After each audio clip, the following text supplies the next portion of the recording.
baby.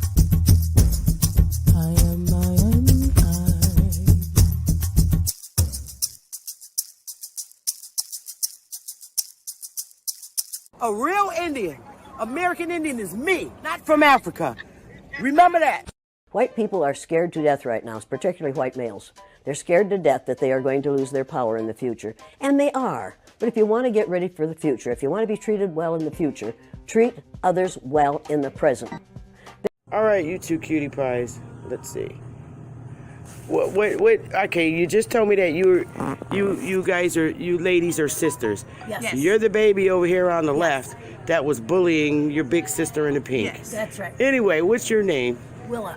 Willa and Ellen. Ellen. Now, tell me what you know about people my color, brown skinned, who were Indigenous people. To where? To what land? To America. All right. African Americans here, but they recently moved here from places like Kenya, Ethiopia, Zambia, Zimbabwe, and Zaire. But now the brother whose family's lived in this country for generations, occupying space in all the locations, New York, Miami, LA, Detroit, Chicago, even if he's wearing a dashiki and sporting an afro.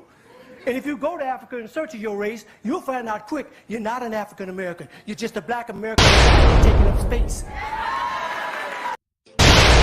We are not Africans. We are not Africans. You're African, baby. I'm not no African.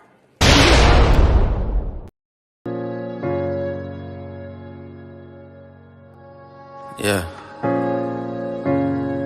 Conscious. Matic. Alright, so far where I come from. I sit and wonder about the times that it made sense. But nowadays I don't worry about what's past tense. My younger days I used to hang around with mad friends. If we just fell out, I don't really know what happened. A lot of people come around and keep you stagnant, distraction. So yeah, don't show them no compassion. We was really out here grinding, really rapping, stacking them Franklins, them Grants and them Jacksons. Imagine if we would've never chased our passion. We probably would've never knew what happened. They was all just talk, we showed action. Once they leave, don't you let them back in. Just pack up all their stuff and send them packing. I'm blacking on anybody thinking they could act up with me. This vibe ain't for free, cause where I'm at in life, I'm only focused on me. Note the self, know yourself, focus on your health. They don't wanna help, then fuck it, do it by yourself. Don't give them no excuse to put you on the shelf. If it's me, myself, and I, then it's no one else. Yeah. Self-love is the best love. It's the people who always give that never get love. They ain't real enough to probably say they messed up. Just let it go and make the best of it. Yeah, self-love is the best love. It's the people who always give that never get love. They ain't real enough to probably say they messed up.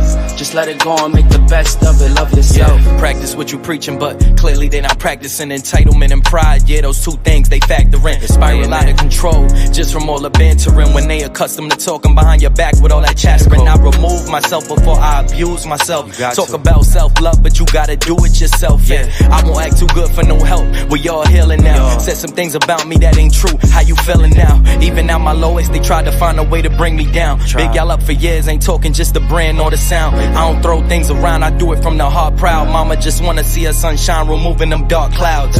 Yeah, self-love is the best love. It's the people who always give that never get love. They ain't real enough to probably say they messed up. Just let it go and make the best of it. Yeah, self-love is the best love. It's the people who always give that never get love. They ain't real enough to probably say they messed up. Just let it go and make the best of it. Love yourself.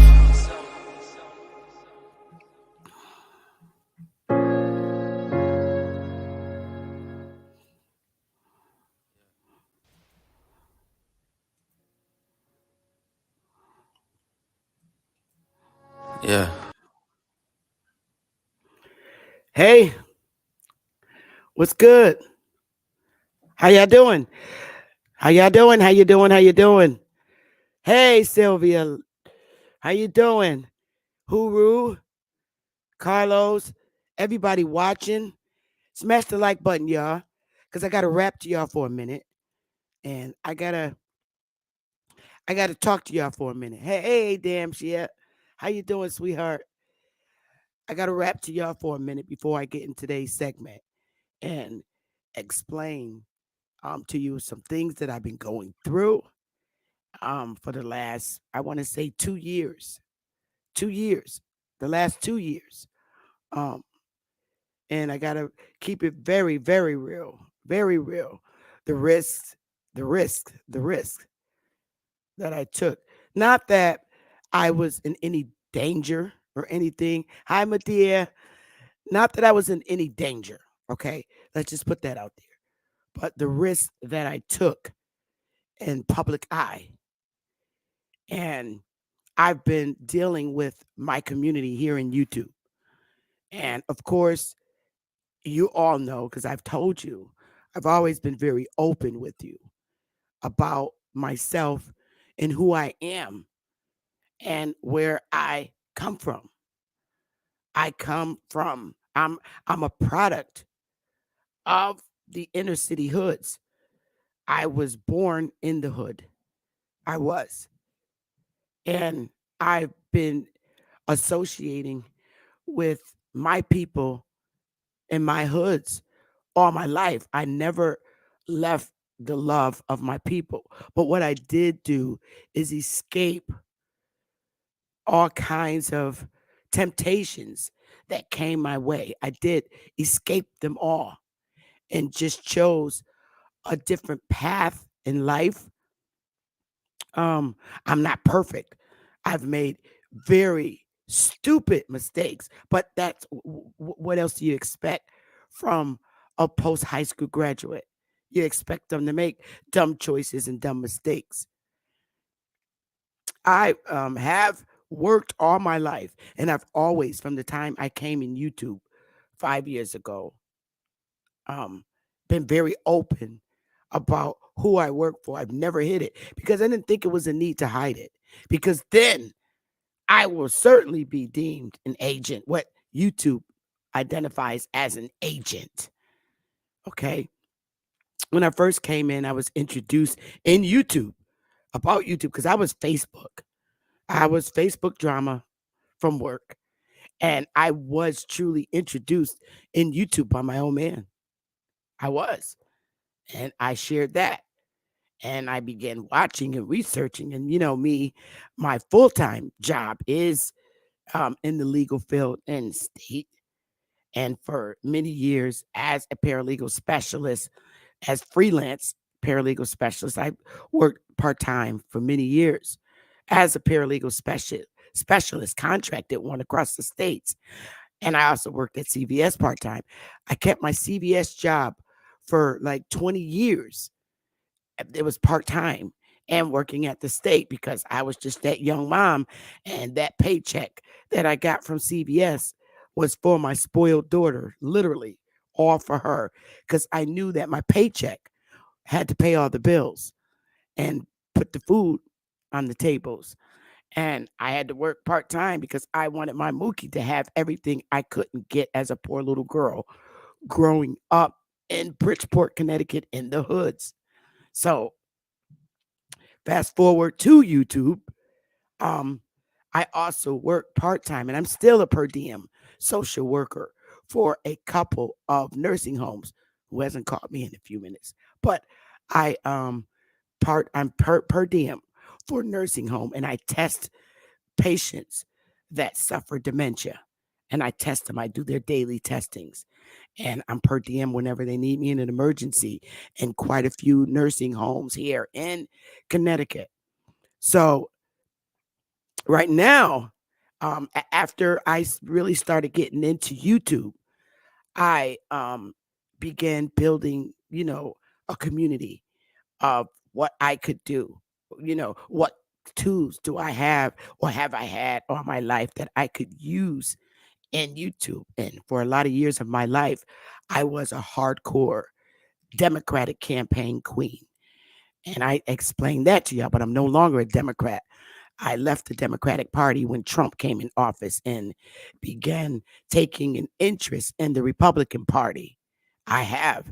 And since then, I've been voting Republican just down the line because I was so frustrated um, and the harm that the Democrats have done to me personally as an individual, no matter whether it was for campaigning for a politician to get in office or just dealing with Democratic communities and groups and 501c3s that I just found that were not beneficial to me. So I got away because I just thought, I had a horrible experience with them, and enough horrible experience with them that I will never, ever, ever be a part of that party again. Sorry, sorry, sorry. But now I won't sit here and say that all Democrats leaders are just pigs and selfish and racist and ugly and mean. I can't say that because then I'm not keeping it real with myself, because I was a Democrat, but I wasn't evil and mean. I went in it thinking that, hey, you're doing the right thing. You're really working hard for your people. But the more I begin to learn that I'm harming my people, I got away from it. I did. I got away. And I began studying in YouTube. And, I took a risk coming in here because I didn't know how this shit was going to turn out. And I said, I'm going to just try and start applying some of my skills in my community, something that I haven't done in a manner in which I wanted to do it. I was always guided by the Democratic Party on how to get out in my community. But, it's just horrible. I wasn't reaching my community in the manner that I should, because it was so constructed and so guided by the Democratic committee. And once you're a Democrat and you start asking questions, you become like this crazy irate Democrat, and that's how I was labeled. And I was like, cool, fine, I'm out. And then I went on the Trump line, and I campaigned for Trump in his first term. I even pushed for him in his second term, which he lost, according to allegedly. Okay. So why did I like Trump? People are like, why do you like him? Why do you like him? And just being like really irate about him. Oh, the orange man and all this shit. I didn't give a fuck about those names. What I liked about him was the respect that he had for the borders. I thought that was just so important, because I saw how our tax dollars were being distributed to immigrants that were just freely coming in here, and they're only being used to be voters for the Democratic Party. It's just ugly, and it still is to this date. So I really pushed hard because that's something that I wanted to see stopped. I noticed that when he was in office, the gas prices were down. I almost thought we were back in the fucking 70s. I'm keeping it very real, because I was ready to get me a damn scooter or start riding a bike, because I had that old big old Durango, and that damn thing was a gas guzzler. So I saw a drop in the gas prices and an increase in job creations and jobs, period. And it was sad to see him go. And honestly, to be very honest with you, I truly hope he wins another term. I do. Not that he's going to do everything for the Brown Indians. I'm not expecting that. But anything to get rid of Democratic leadership, I think, would be beneficial to all shades of people and all parties of people. I do. I like his mindset. It's not his speeches are not guided in a manner in which the difference between a guided Democratic speech and an unguided Republican speech. And I like it. Now, most people say, oh, they're both the same. They're rats and stuff. But maybe that is so. But I still want to see the Democratic power removed. I'm sorry. That's just how I feel right now. Nothing that they've ever done to put a smile on my face makes me feel like I want to see them ruling again. I would really like to give the Republicans another chance. And I think I personally thought he deserved 2 terms. It's like we've been going through like 8 straight years of the Obama administration, which was very poor for our people. It did nothing for our people. So that being said, risking myself, in the public eye. And when I say that, I don't mean in a manner in which to lose my job, because I knew that what I was doing in YouTube, I wasn't going to lose my job because I'm off state's time. And I'm also, giving my freedom of speech. And I certainly have my own opinion. I don't do politics at work ever.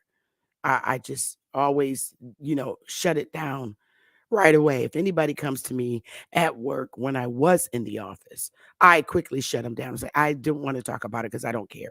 And I walk away and leave quickly. I was very short with people in my working environment because I just didn't want to discuss it. Anything about politics or religion at work, I'm gone. Once you hear that, I'm gone. I really am. Because no matter who, I have the type of position, no matter who's in office or which party wins, you know, I have to serve that person as an employee. I do. And I make sure that I serve them just like as if though it was a Republican. And I do my job. I'm paid to do my job, and I do my job. And I actually love my job. It's a job I've been in for a minute, and I really like it. I do. It'll be the job that I retire from. So I maintain my professionalism in my workplace. You probably say this chick's bipolar.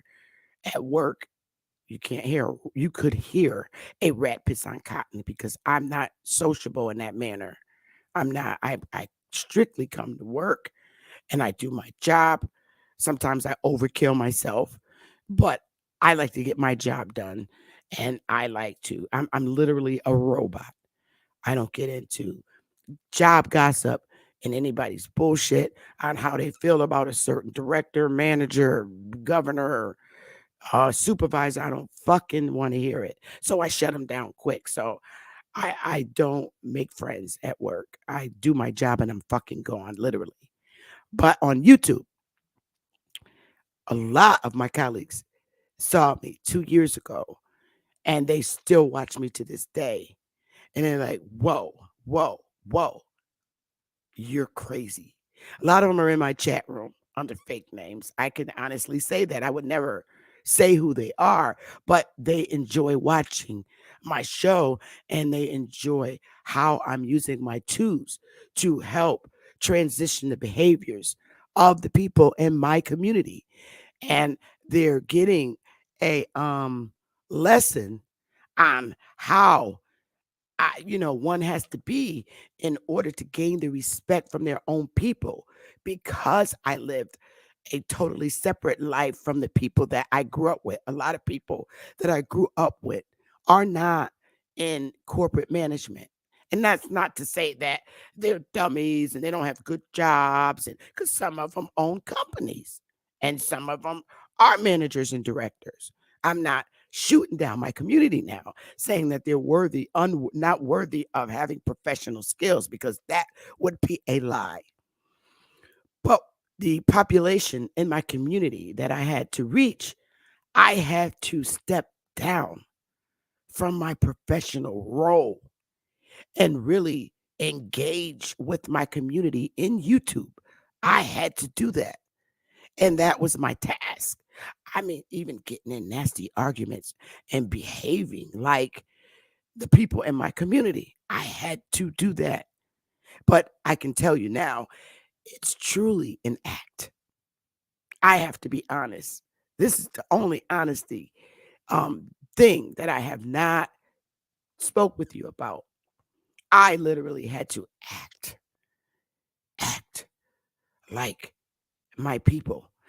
Argue, fight, threaten, cussing, ranking on.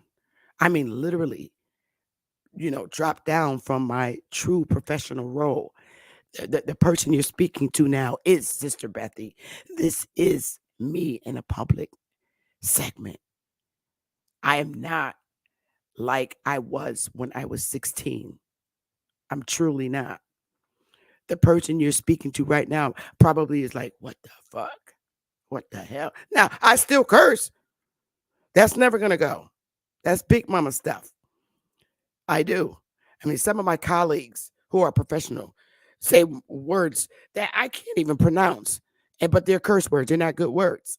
But the person you're speaking to now is the professional Bethy. And I could tell you lots of times when I've had fights in YouTube, believe me, and calling, you know, my people names like bitch, fuck you, ho, all those things that I normally do not do.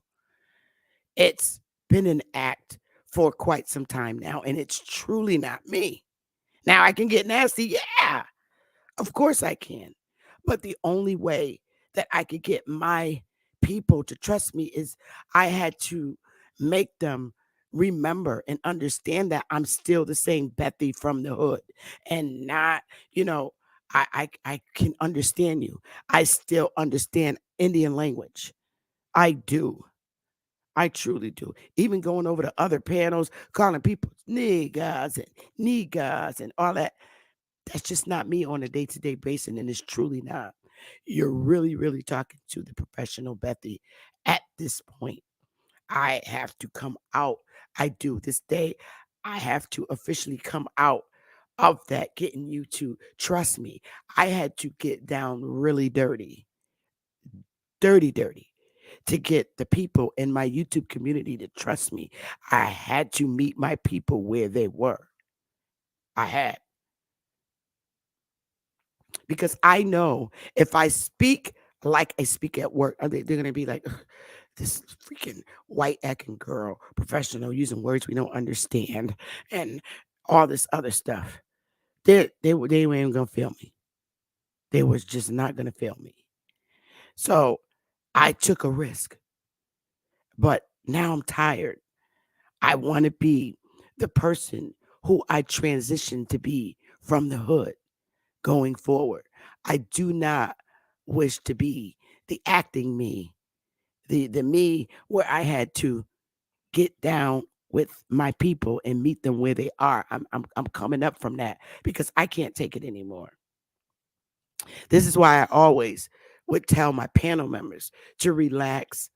It's okay if they call me an old bitch or an old wench. I needed to take that because if I didn't, nobody's gonna feel me. Nobody. And I always said that I had thick skin anyway. Seriously. So going forward, I can only now be me and be the woman that people recognize me in my professional world as. I cannot do any more acting. I can't take it anymore. And I think I did it long enough. I think I act long enough to come out of this. So now it's time for me to catch those minds and souls that I've been embracing with forever and get them to see what leaders in our history never introduced them to, or never knew how to introduce them to, or it didn't it didn't dawn on them to introduce our people to what they need to do. And it's going to be all based on what you think should have been done but wasn't done. So being in these professional roles, I'm now able to um, articulate what was what my community lacked, really lacked. And every generation gets exposed to more. And every generation is going to be able to articulate to our community that was left way behind and just cut off from society. So my role going forward is going to get you to understand things that you were not um fairly introduced to in order to get things to work in our community like you want them to. So smash the like button. We're going to get into it. And again, this is just going to be me. And now, don't get me wrong, I will professionally put people in their place on my panel going forward. I'm just not going to get into, oh, fuck you, bitch. Fuck you. I'm not going there no more. Number one, I told you, I am a mama. My daughter is 31 years old, and I have two grandsons. So I'm a big mama. I'm not a senior citizen yet, but I'm getting there. And I'm not a young 30, 20-year-old woman. I am a mom.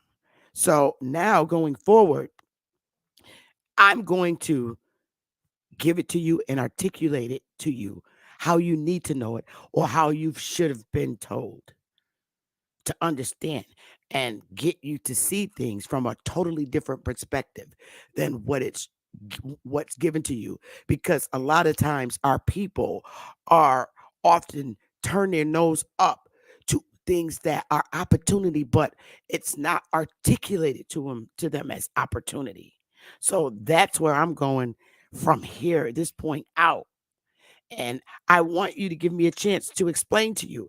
And if you don't understand it, I am going to open my panel up so you can understand, because never knock something until you try it. You see, the biggest problem in our community is that our leaders, whether they're church leaders or any type of religious leader, or even if you were an atheist and you were dealing with politicians in our community, they never the only thing they ever told you was vote, vote, vote, vote. Oh no, you better pick him. Oh no, you better vote for him. Come on, vote for him. But they never really told you why, and they never really taught you how to take advantage of things that immigrants take advantage of. They what they did is what I'm going to tell you. What they did, our leaders did. They did take advantage of things that were supposed to help our community, but they did it with their own. They did it with their own narrow-minded idea. It's never been out for the best interest of the community. But they told you to vote. But they never told you how you need to get what you want, how to get things to happen the way you want them to happen. They always geared more to our religious leaders' needs and their congregations. So it never really hit the hood streets. It was more catered to the church, which is the direct contact with the state. But see, what the very one thing that these politicians, our politicians that represented us, lacked to and forgot to understand is that the majority is outside the church and not in the church. And that's a fact. The majority of the need is outside the church, and the majority of the votes are outside the church, not in the church. Everybody's not a religious and to religious campaigning. So what I'm going to start doing going forward is getting those people to understand how their voices can be heard and how their tax dollars is supposed to be applied to them. Seriously. And you can't get that through a politician who's guided by interest groups. The interest groups doesn't have the same interest as you, but politicians tend to gear towards interest group and 501c3s that are not fixed to help you. Okay? Now, I'll tell you in some instances how some people and other politicians that are not representative of our community saw to it that our community gets certain benefits with their tax dollars. So we'll get into all that today. And I want you to clear your head. All right. Understand that Sister Bethy is now being herself, because I can't keep being two people at work and then another person when I get in YouTube. I really want to be myself now. I want to be my professional self. I want to be the real me. The real me. I want you to, and I'm always going to articulate as many times as I can to get you to understand stuff. And so you could see things that haven't been articulated to you in the right way. And to get you to understand those powers that you have that are just not working because of who's and control of it in our community. Funds are distributed to our communities, but they're not going to you and being benefited to you. So now I want to get into how, because I've been sitting back and watching now. Why isn't this benefiting them? Why do they have so many programs for people with criminal backgrounds and they're not having access to all these different abilities?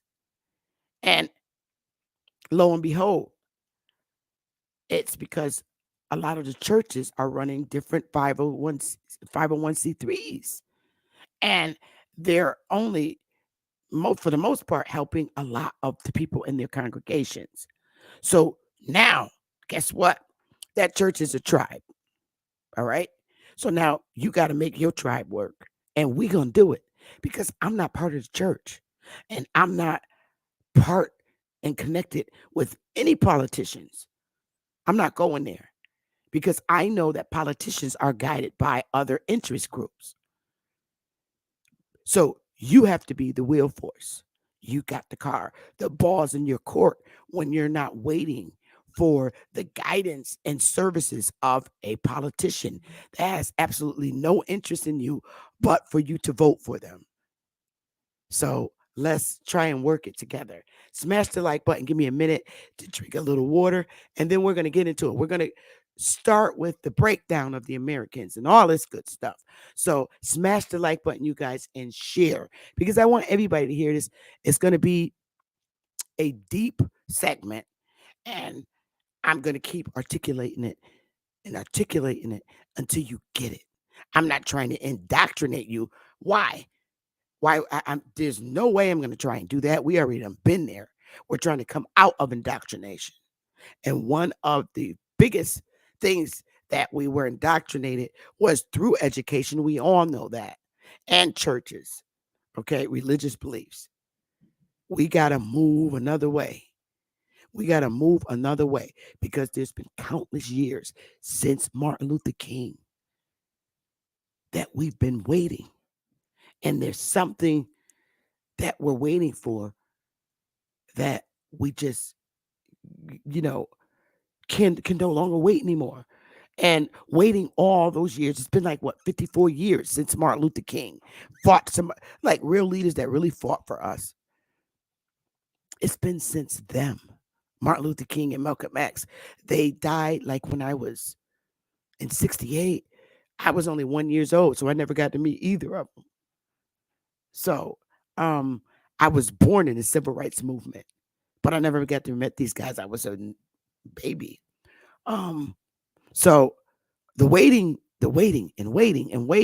is because there hasn't been a leader to guide us since Martin Luther King that really truly meant for the benefit of the community that they represent. So guess what? The whole time, since that time, we've been waiting for ourselves. We have to stop looking for leaders to guide us.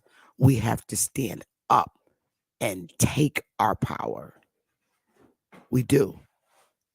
No politician that's directed by interest groups that pay for them to do what they do as far as representation and getting bills passed is going to represent Pookie, Ray Ray, and Little Man.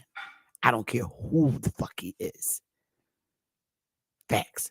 It has to be someone outside of the legislative table. And guess who that is? You. None of these politicians are worthy of representing us. None of them. The Indian has always been representative of himself, but we have enough knowledge to now make some serious rattling noise, and heads will roll when you step into your true power, because you're not coming in there under no politician. And you got to see the magic and work the magic and watch at the same time. Watch how the magic unfolds in your favor. Okay, so smash the like button and let's get in it, you guys. Now I'm me from here out. I can't be two me's. Now I will professionally put people in their place, and I'll also ask you questions. And I do want to hear your opinion because it's going to touch you a different way, and it might touch you in a negative way because we have two kinds of people in our community right now. We have people in our community that says, "Fuck the system. Let's start our own government." Okay. Then we have people in our community that says, well, I really don't want to pull away from the government, but I have so much to lose. And I don't know how this new government is going to act. I know at some point you got to trust somebody, but how can I do something to make sure that I'm safe? I have those same feelings. Trust me. Trust me. Trust me. But there's something that we've always not did because we weren't taught to do it. So now I'm Generation X, and it's my duty to get you to understand things that weren't even exposed to our boomer generation to do. Our boomer generation were seriously guided by its government. So Generation X is a little different because we know a lot of things, but we're the mothers of Generation Y, the millennials. So the millennials are going to be a little harder than us with articulating, and they're very good at it. When you see channels like Ab Power, Ab TV, Dane, you're looking at pretty much millennials. And do they break the shit down or what? So we're the mothers of that generation. And we're also the daughters of and sons of the boomer generation. I am. And see, the boomer generation is in between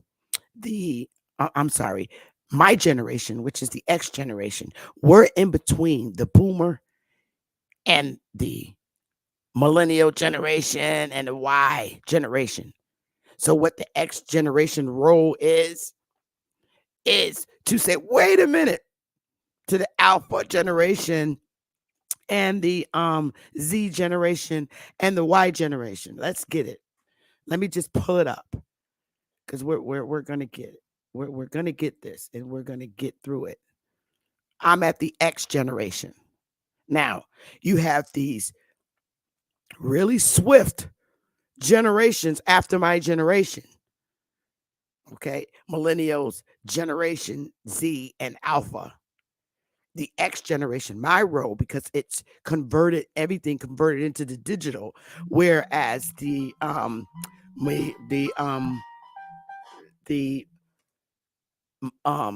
millennials are the swifters, and they're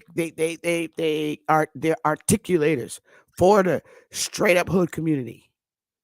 Generation Z and Generation A. It is my role as Generation X, and I'm serious, to protect those boomers, because my role as Generation X to we're in between the generations, the newly, digitalized generation. And it's our role to say, whoa, who you think you're talking to? You're not going to talk to my mama like that.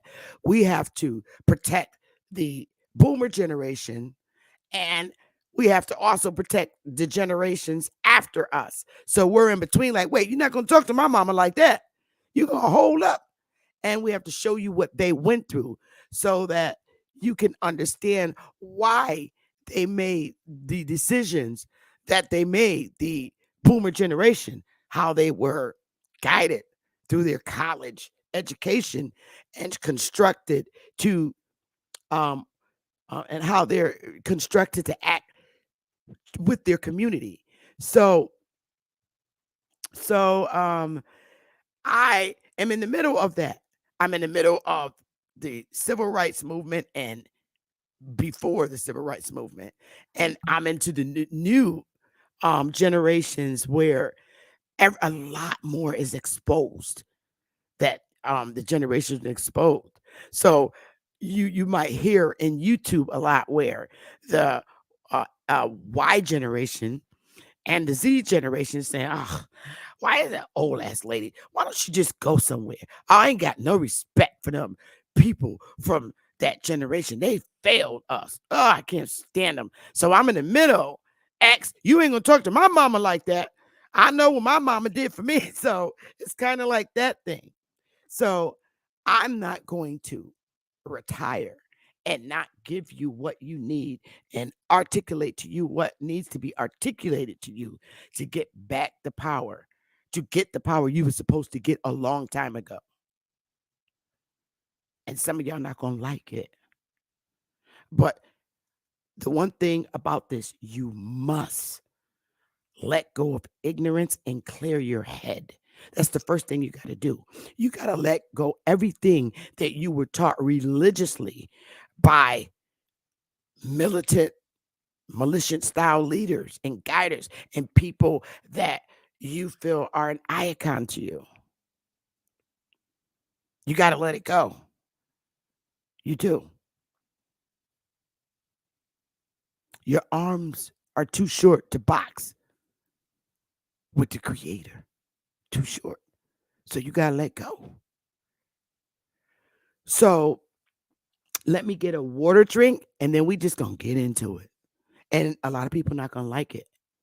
If you're diehard and stubborn and locked in to separating from this government and moving on, I respect you. Me, I would like to be sovereign, like I always say, but I'm not ready yet. I can't take care of myself yet, and I'm not ready to live off just the land because that's not a lifestyle I lived, and I'm not accustomed to it. So I know that there's an easier way, and then you can move on to sovereignship. So I'm going to bring it to you a little different, and I'm going to keep coming with different strategies to articulate it to you until you get it, because it takes a while to unindoctrinate. It does. So let me get a little tiny break, and I want you to be ready for this because I have some things that I want to work with. We're going to break down the Americans and the reasons for lack of power. So let's take a little song and get back to it.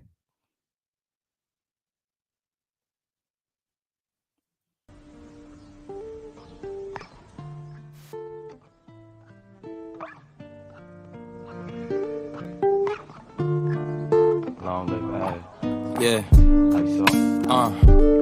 These are my memoirs. Light up a cigar, smoke up the memories as I sit and dust them off. Why do people say it's just to piss you off? Ignore them, no call button and then dress too par. Now they can't test the guards, had to defy the odds. It only get tougher back then, we thought times was hard. Told them don't write me off, told them don't type at all. To all the ones that gave up, this a reply to y'all. That wavy haired kid that you knew, been on a tear since. The crowds was lower than the laughter now that I'm hearing. The praise for staying committed to something they played with. It was always about us, it's never about who's your favorite. Took my insecurities and made my future more secure. The way we moving, it's like we really been here before. The proof is in the progress from the year before. Furthermore, we wanted to further things more. They took another route, so what you think we kings for? No angel ever said, yo, who these wings for? Ain't no champion ever said, who these rings for? So don't question what God doing, who you live for. Start accepting who you are and what you do it for.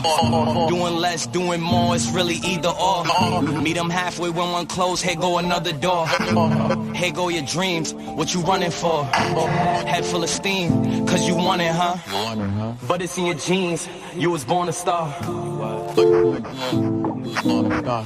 Yeah, damn, we done came far. The blessings soon pay off. I don't get a day off. Feel like the playoffs, they like, when y'all gon' take off? Dill got laid off, now we focused on trademarks. We just making hits after hits, no aid off. Now they wanna eat off the same plate that I ate off. They really be brainwashed, I sold them for trade-offs. Listen to these verses, these are thoughts that I brainstorm. People do me wrong, but nowadays I just pray for them. I've been under pressure, you can't tell cause I stay calm. Hiding peace and quiet, all I hear is the rain falls. Now all I see is green like my name was Draymond. I is so the brand and you know we gon' rain on. Shout out to the fans from the jump that stayed on. Rolling every hour of the day till the pain gone. Now every time we drop, yeah, they know that is napalms. ISO. All right, y'all. I know y'all ready now. So let's get it in now. All right. So, mic check, mic check. Shout out to everybody watching. Please smash the like. Hey, Quora, Copper Tone, OG Green, Big Dog, Philly Dog, Straight Smoke, Anthony Lowe, Original Intellect. That's for you, Original. Sherlock Homie, Bronze Flat Power, Warris. Hey, what's up, buddy? I already said there, Misha. Wisdom Show. Shout out to everybody watching. Juan, hey. Then Misha already said. John A. Hey now. George, Richard. And I think, yeah, Medea already said that. So let's go, y'all. Let's get into it. So let's first break down the Americans. Let's break it down. Let's first break down who the Americans are. Hey, Rodney. Let me put this slide up. I'm going to get it up. We're going to talk about it. And y'all hold y'all questions because I will open the panel later. Oh, where are you? I can't believe it. My son is cooking hamburgers. Now it's going to get hot in here. And I'm going to start having hot flashes. Okay, so let's get it. Let's see. Okay, so let's talk about America versus the United States of America. All right, one of them again is the continent. North America is a continent. North America is a continent. Look it up. Please look it up. Smash the like button, y'all. United States of America. Okay? They're of America. The United States. Because they sit on the continent. Understand that. Understand that. Smash the like button and share, y'all, please. They're two separate things, even though they're both on this land. But one is a country. One of them is a country. United States is a country. It's not a continent. It was a country that was created on North American landmass, the continent.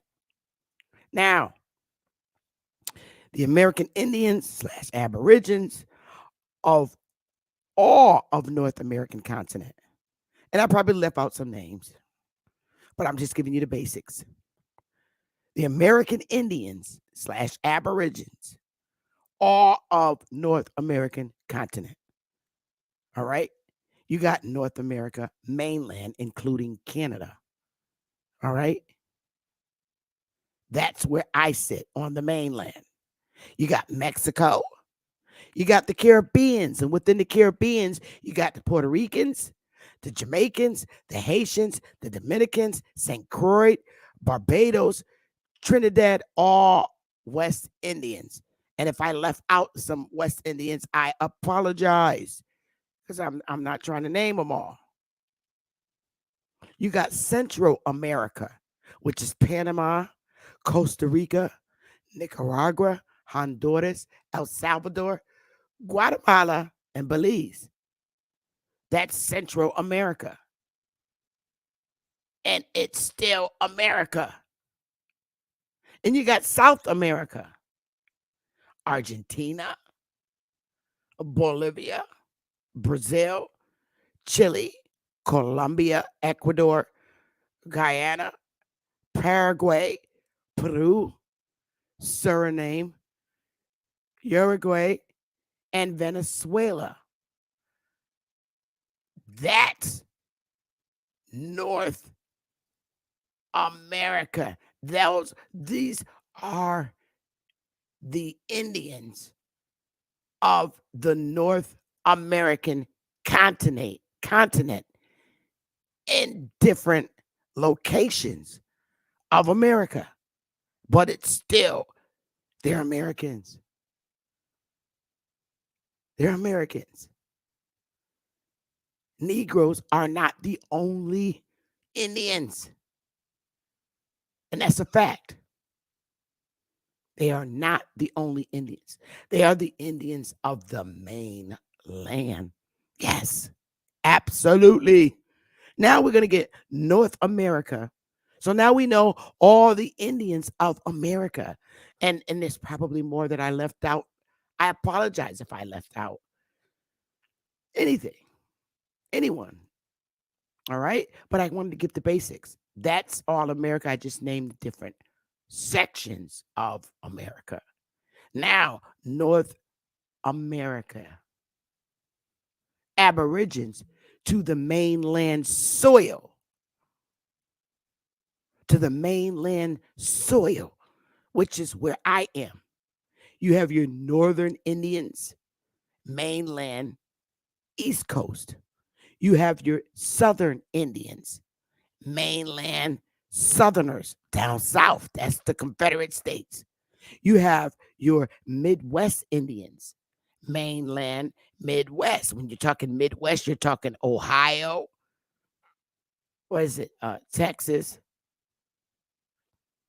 And then you got your Western Indians, mainland, West Coast.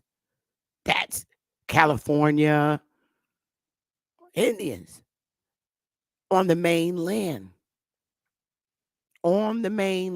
of North America.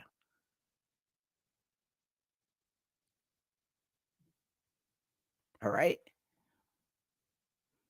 This is where you see a predominant full-blood Negro Indians on the mainland. All right. Where the United States sit on the mainland. Where the country of the United States sits on the mainland of North American soil. The ones above it are Indians that don't sit on the mainland soil. They sit in their location of the continent of America. Now, below, you have immigrants, Spanish, Spain, and all races of people mixed with Spanish. You got English, all Europeans, French, Dutch, Germans, Russians, Italians. Then you got Jews, Arabs, Asians, and India. Okay? Those are immigrants. They're not aboriginals to North America unless they are babies of one of the Indians of North American continent. So, for example, if you're in Central America, right? Let's say Central America, somebody from Panama, which, there's Indians over there. Say someone from Belize, right? You are, your parent is from Central America and they happen to be Belize. And someone from Spain had a baby with a Belize woman or vice versa. That baby is half. Because they're would be considered indigenous to Central America.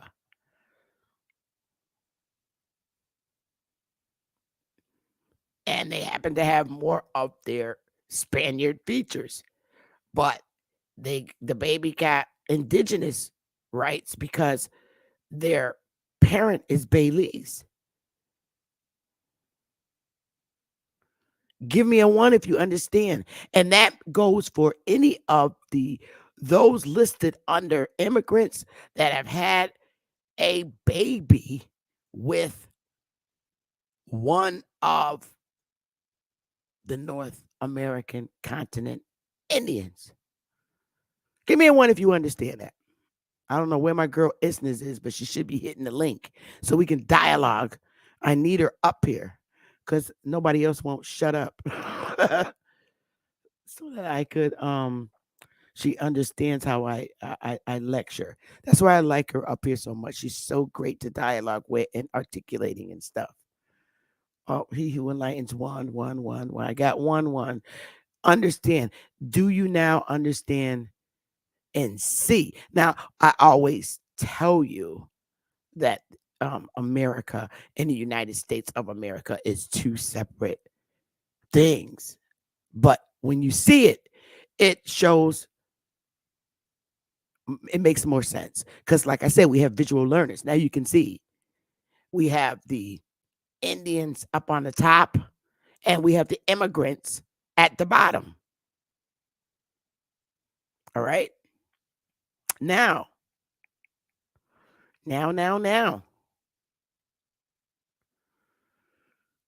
The North American mainland Indians, all the immigrants,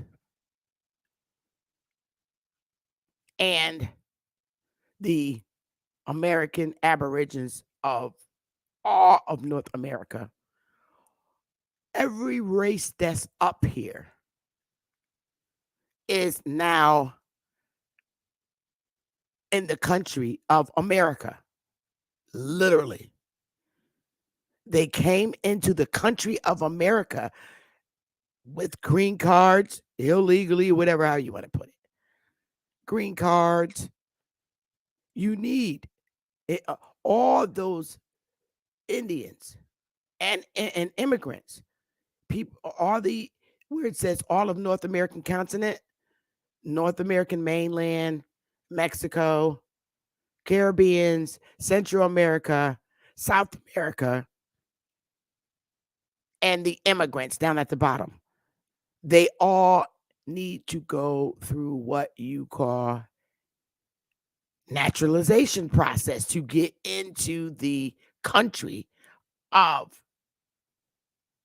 America, which is the United States. United States have an immigration policy and they have a naturalization policy. All right. The Aborigines to the mainland soil never, ever had to go through a naturalization process because we are the Indians of this actual mainland soil and we never went through a naturalization process. Everybody else, include up those up on the top and those immigrants on the bottom, they have to go through a naturalization process to get in the country of the United States.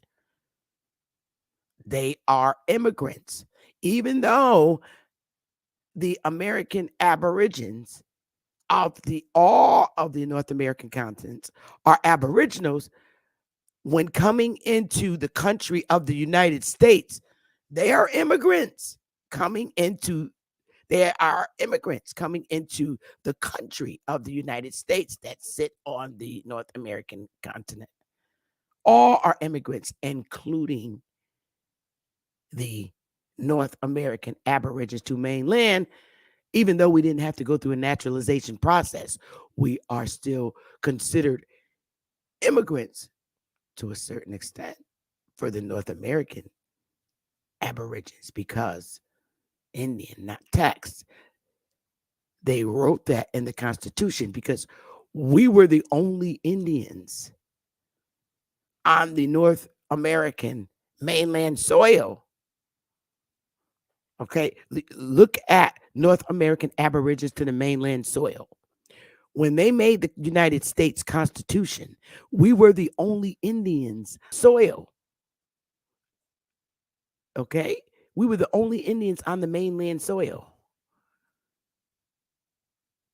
Do you think they wrote Indian, not text, for the people in Canada, Mexico, Caribbeans, Central America, and South America. No, Indian not tax in the United States Constitution was for the North American Aborigines to the mainland, not the ones in Mexico, Canada, Caribbean, Central America, and South America. Because remember, they needed green cards and passports to enter. Let me take this down for a minute. Can you give me a 1 if you understand that? When they wrote the Constitution, the mainland Indians on North American soil were us. And the locations. Thank you, Kahi. Thank you. Y'all go ahead and hit that $sign. I like to see those green things. That's pretty cool. I like that. We were the only ones on the soil. I got to put that up because I like people to visually see. When they wrote the Constitution of the United States, the Indians in mainland East Coast, the Indians in the mainland Southerners, which are the Confederate States, the Indians mainland Midwest, which is Ohio and Texas, I believe, and the Western Indians, which is the mainland West Coast, that's California. It applied to us because we were the Indians. The country's on the mainland. And in order for the Indians, it was agreed that the Indians would not be taxed. You cannot tax the mainland soil Indians. That was in the Constitution. We were the ones when they were writing the Constitution. All right. You got your northern Indians, like the state I'm in, Connecticut, all Indians north of the map of the United States. All the southern Indians down south, which are the Confederate States, the Midwest Indians and the Western Indians. That is who they refer to when you're talking about the Indians not taxed in the Constitution. They're not certainly talking about the Indians that are not part of the mainland. You're a country, but you in the United States, but you can't run the Indians that are not that you have no control over. You're not the government of Canada. You're not the government of Mexico. You're not the government of the Caribbeans because those were British colonies. You're not the government of Central America, and you're not the government for South America. And you're not the government for the Indians that sold you the land, or however you want to use it, stole, whatever you want to use. The Indians you were dealing with were the ones on the mainland. And I want to make sure everyone understands that. Why does this look so blurry? Does this look blurry to you guys? Or is it me? Okay, there it is. Oh, good. Oh, Warris. Warris is speaking for the whole chat. All right, there you go. All right. All right. Now that we got that out of, and we know who's who, we know who the immigrants are. So now we know the United States is a nation, aka a country of immigrants. So when we as Indians step off the mainland into the country of the United States, okay, or any Indian on the North American continent step into the country of the United States off our soil and into the United States, we are all immigrants. We're immigrants. Even though we still Indians, we still immigrants. So with that being said, here's what I want to say. The other day we had people. Now, can I get a 1 to make sure everyone understands, the map? Can you give me a 1? Because I'll throw it back up. But I really want to make sure you understand now that all the Indians, of North American continents, or including immigrants that come from other countries. We're all immigrants. We're all immigrants in the country of the United States, not the continent, the country. We as Indians. Good, we're immigrants. We came in as immigrants into their shit. Some say that it was originally ours. Okay, but that's not the story I'm telling today. So we're treating as though we're immigrants in this country. So now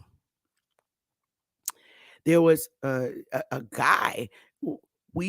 There was a guy. Let's go with the guy that jumped on my panel the other night and was like, "Oh, we shouldn't be sending our money over to support Palestine and what is it?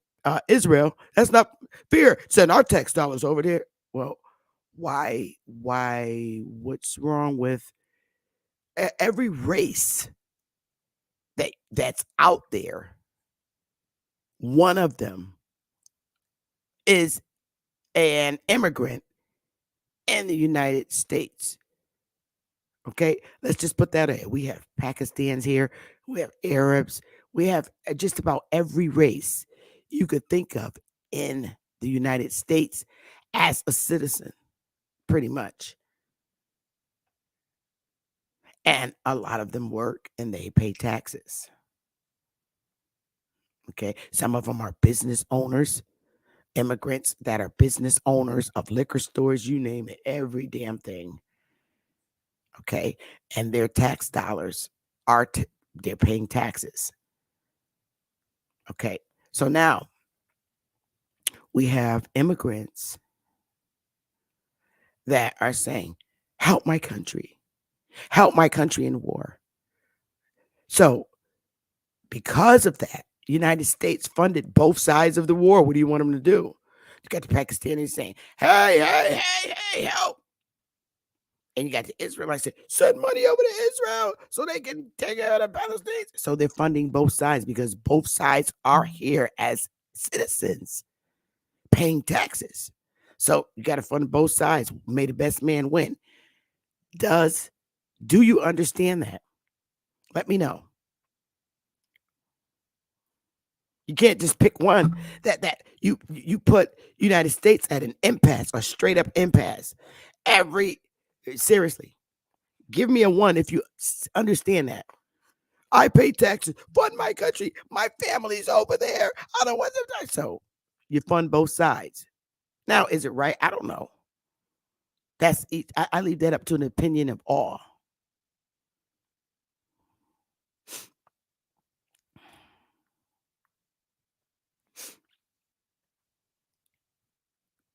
Good. I'm glad you understand it. If you Google Rose, you'll see that it's listed as a country. It is considered a country. It was acknowledged as a country by Morocco. That's where they get their country status. Morocco gave it its now. You can have plenty of things registered as a corporation, but acknowledgement as a country comes from another country. It takes another country, and that's in politics. That's international. You're talking international now. It takes a country that's already established to recognize a country. Yep, it is political. Indeed. So now we understand why the United States funded both sides, because both countries' citizens are here and they have family over there. And they're saying, send money over to my country, because they do pay a lot of money into the United States tax system. And that's a fact. These immigrants. We all do if we work and we're paying taxes in the system. I'm talking about U.S. citizens at this point. So now let's get to it. So every time you turn around, an immigrant is getting, you're like, Spain, all these countries. England, all these immigrant countries are benefiting off of our tax dollars because all immigrants are here and wanting to fund and send help to their countries. Yeah, of our tax dollars. Now, you're probably saying, they're not helping us in our community. They're not fighting for us in our community. They're not. Where's my tax dollar going? How come I'm not getting paid? How come our people aren't being helped? We hear that all the time, right? Through our people. Let's look at this. I want to pick the right one. The funds are going to the churches. You needed funds. There was funds needed for you to be somewhere, for you to be able to be somewhere when you got pushed off your lands in the South or wherever. And you run for refuge because it was so much killing going on down south. The funds went to build the inner cities, to put you in the hoods. That's where your leaders advocated for you to go so you could have somewhere to go for safety and for shelter because of these many killings in the South. So HUD was created, and the funds went because the leaders asked for the funds. Where are my people going to go? Where are my people going to go? Being pushed out of the South. Kind of like this kind of thing. Get out your home in the southern states. Flee. And you were able to flee to Indian public housing, the hood, aka the hoods, based on the fightings of leaders. And you got trapped there. They'll never come to you and say, oh, the money's your politicians and leaders fought for you were to build those hoods to put you in there. All the different hoods. Right? All the different hoods. So what they paid for? To build those tall skyscraper buildings. And then, like what, back in the 80s, they said, all right, they live in these pissy high-rise buildings in the hoods. Let's give them a more look like they're actually living in a house. So what did they do? They built these townhouse looking units, right? All through the 50 states. They're like townhouse kind of looking things, right? That's what your politicians fought for. They changed the design you went from the very tall hood buildings. Some of them folks are still in the tall hood buildings. But then they changed them and said, let's give it a little different look because we don't want their asses back in the rural areas because we're in here now. We're fixing them up like we like them in the hoods. We like them in the rural areas. We're going to put businesses up and make it look nice and pretty, but keep them in the hoods. Just give them a different design.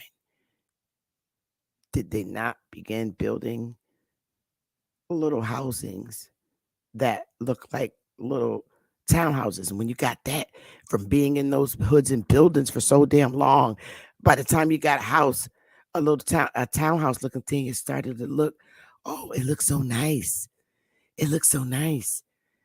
Oh, and Big Mama started, putting gardens out in the front because it began to start looking like, okay, they just knocked down the big buildings and made them out up. They kept you in the same place. Nope, don't send them back to the suburbs where they came from on the big farms.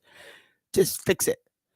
And Big Mama kind of liked it because they became 1 level, 2 level units. Kind of looked like a house, just to shut you up. This is what your leaders fought for you to get that. They can stay in the hood, just fix the hood up a little better. Now, the little townhouse looking things done got spray painted up and they just look a hood mess. They don't look pretty like when they first were built in the community. The community it had a whole different look. So it got your mind off of anything else. And then the activities continue to resurface. The drug dealing, the hanging out in the hoods. It brought down the look of those townhouse looking little units that they put up. You know what I'm talking about. They got them all over. Let me pull one up. Sometimes everybody needs a little. Let me see.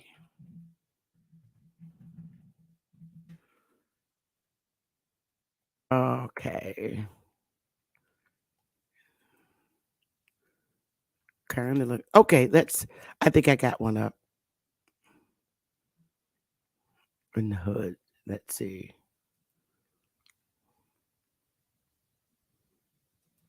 I think I got this picture up. Oh, that's not how it look. All right, yeah, I got one up. Let's do a picture preview.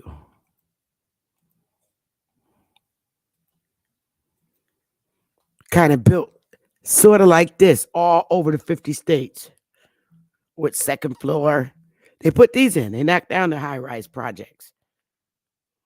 They got the 1 level for Big Mama that's now handicapped where it's just 1 flat level unit. And then they got the ones with the top. You got a 1st and 2nd floor. They put them shits up. Just keep them niggas in the hood. Don't let them Indians back. They're like townhouse apartments. Give me a 1 if this is not a fact. All through the 50 states. Keep them Indians in the hood. Give me a 1 if something like this is not made in your inner city hoods. And they all connected in certain spots. They're connected. Some are unconnected. And then connected with another row of them. Yep. They even gave them a different name. Fairview Gardens. Not the hood or the projects. It's no longer called the project. It's called the Gardens of something. And they're townhouse-like apartments in the hoods. All right? And then these begin to demolish because they were cheap cardboard. They call them cardboard units. And we began spray painting on them. Rest in peace. Little visuals. Kind of shit. And those began to fall apart. But understand who was fighting. This is the best they could do. Now, this is after Martin Luther King and Malcolm X. Because now this the dude, you got dudes like him and Al Sharpton and other politicians fighting for the so-called, man, I got to do something for my hood. They ain't going to vote for me next year. These are the kind of leaders that did this for the hood and agreed to keep your ass in the hood. So now you have these guys, kids or grandkids, spray painting and raging and running through them, shooting and everything. And it brought the value back down. And it's now back to being called the dirty hoods. Now you get to step up when you're in the church now. You get to live in a little better community. You know, You got these folks, Farrakhan, all these leaders fighting to make the hoods look better. And that's what they came up with, those kind of units, right? I know because I lived in one of them. And that's who was literally in power when I was a young woman living in units like that. All right. That's the best they could do, you, including the church.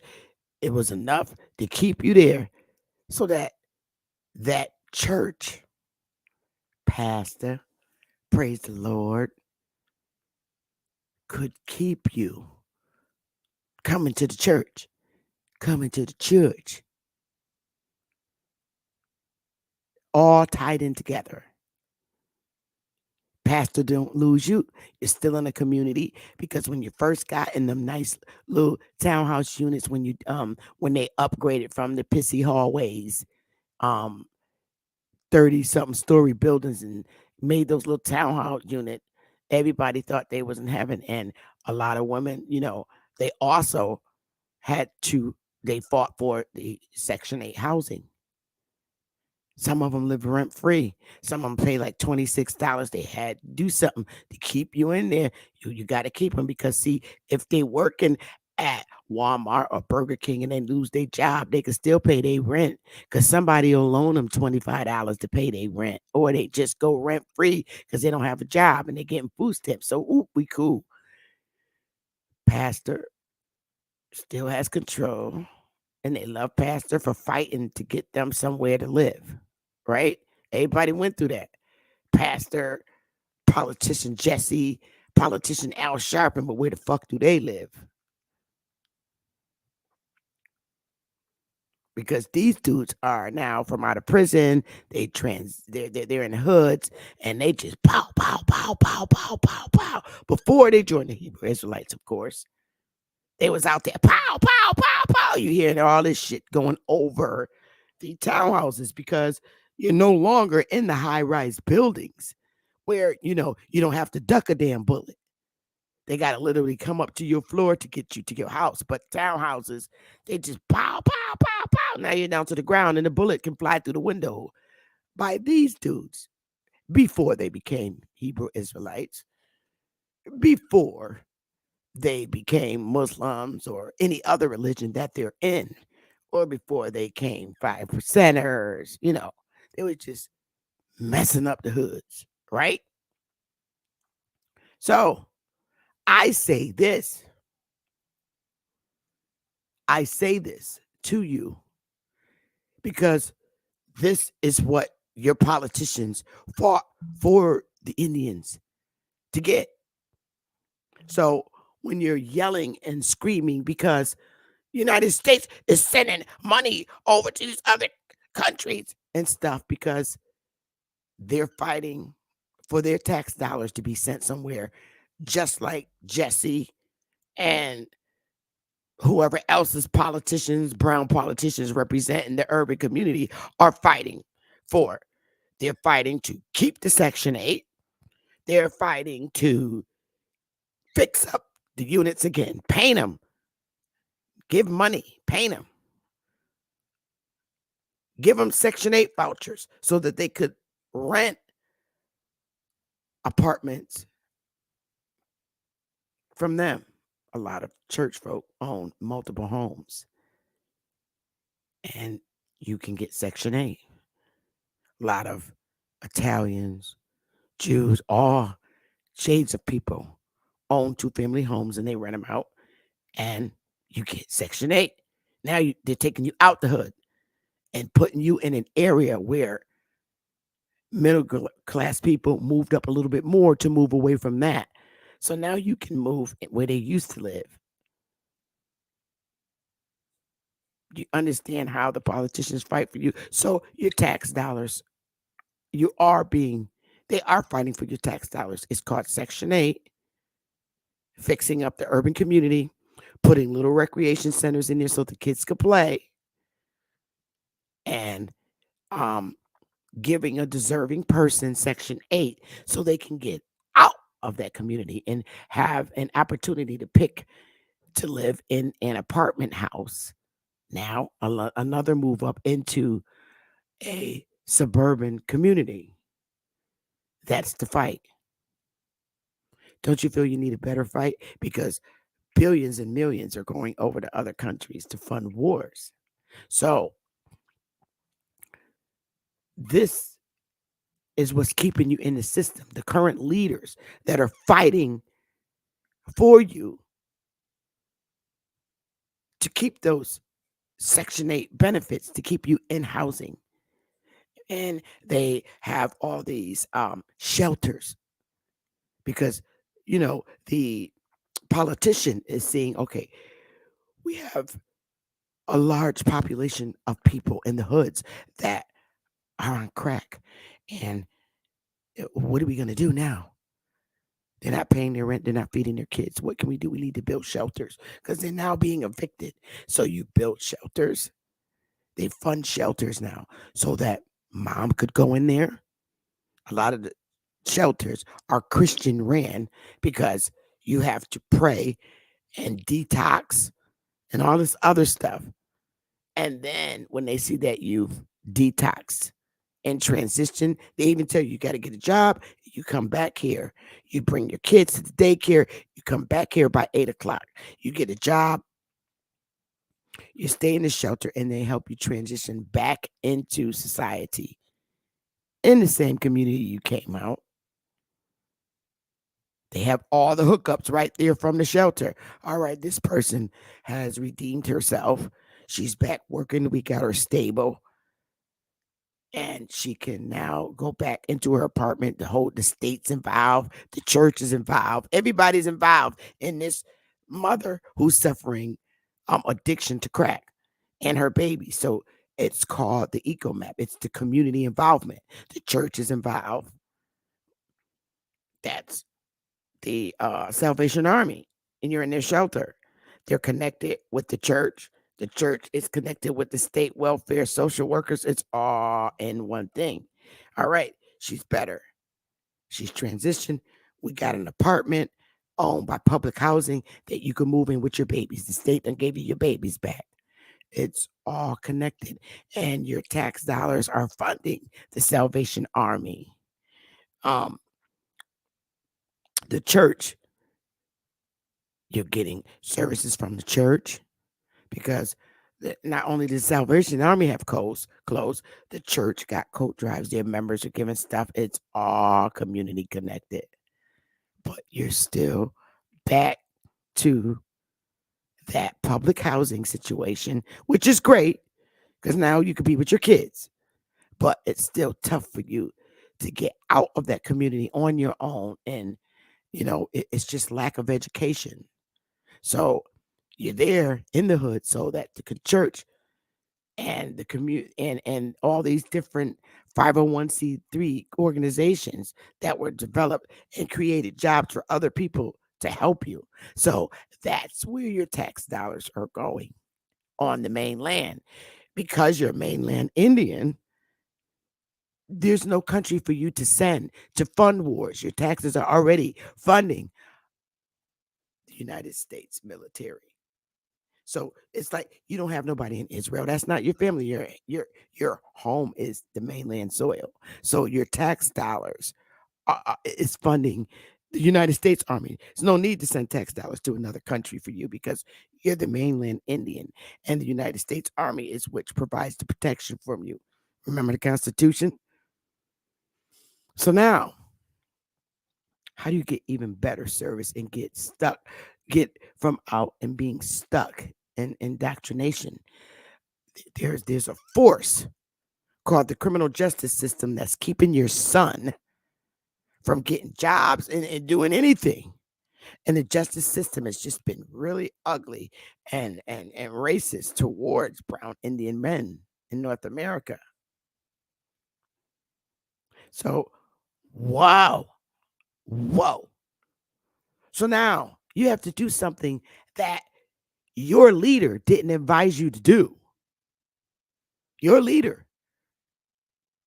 I mean, power and a smack in the face. Seriously, is this.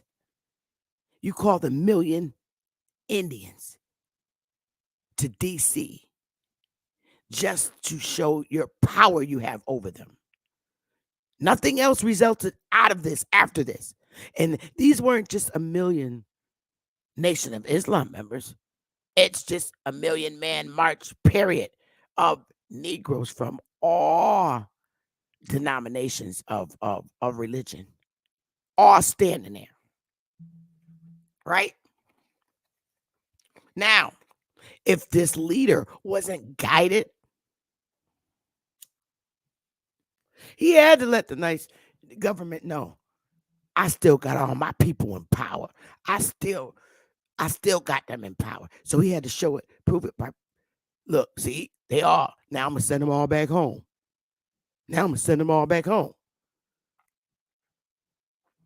What was the first wrong thing he did?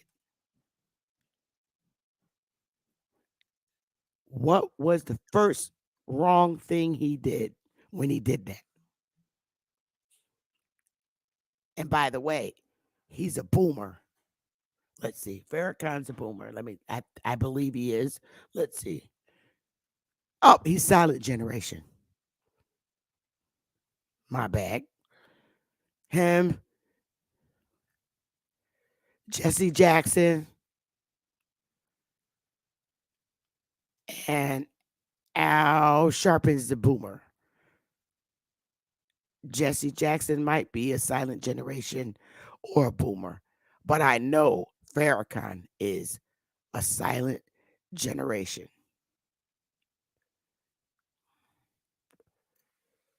But how long ago was the Million Man March? How long ago was the Million Man March? What year was that? What year was the Million Man March? Somebody look that up real quick.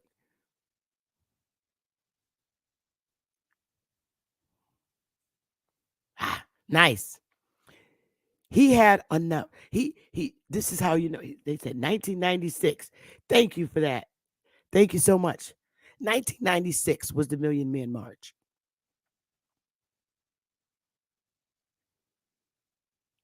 This is how you know that you make sure that you still got the people sustained and under your power, and you got control of them, and they not gonna do nothing else. To see the mentality of our brothers that was out there. They was ready to go for war. They really was. They was like, oh, finally, we get ready to go to war with these motherfuckers. Ready to go to war. But Farrakhan said no. Because he needed to show the United States government that he still got you under power. You're still in the hood. And you're not going to do nothing else. Now, because of the poor representation and our men and women in living in the condition and the education that we receive as a group of poor Indians, what do you think? Now, when you step out away from leadership and indoctrination and being held down by religious leaders in a cult-like manner, okay, it's cool to be in a religion, but is that religious leader representing you right? Which would really make a change. Now, let's flip the script. All right? Because y'all know, under all these religious leaders, we North American mainland soil Indians, we need more than just a leader standing in front of us. Because they ain't representing you right, because they're on code. You got to let them know that you ain't on that fucking code. Seriously. Now, they're in front of the White House. Yeah. They down there in D.C. and everything look good. Ain't shit happening. What he got from the government is good job, Farrakhan. Good job. You still have them in control. They're not going to want more than what you're requesting from us. So we will continue to fund your organization or All of you religious leaders, thank you for keeping the Indians tamed.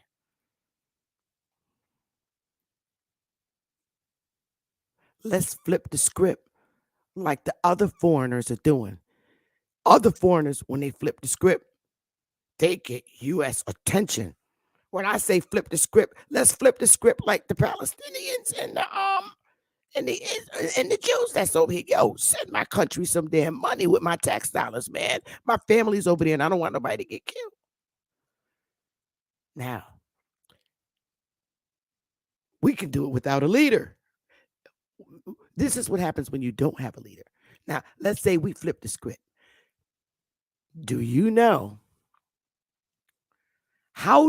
what kind of action do you think you would get? Let me take this down first.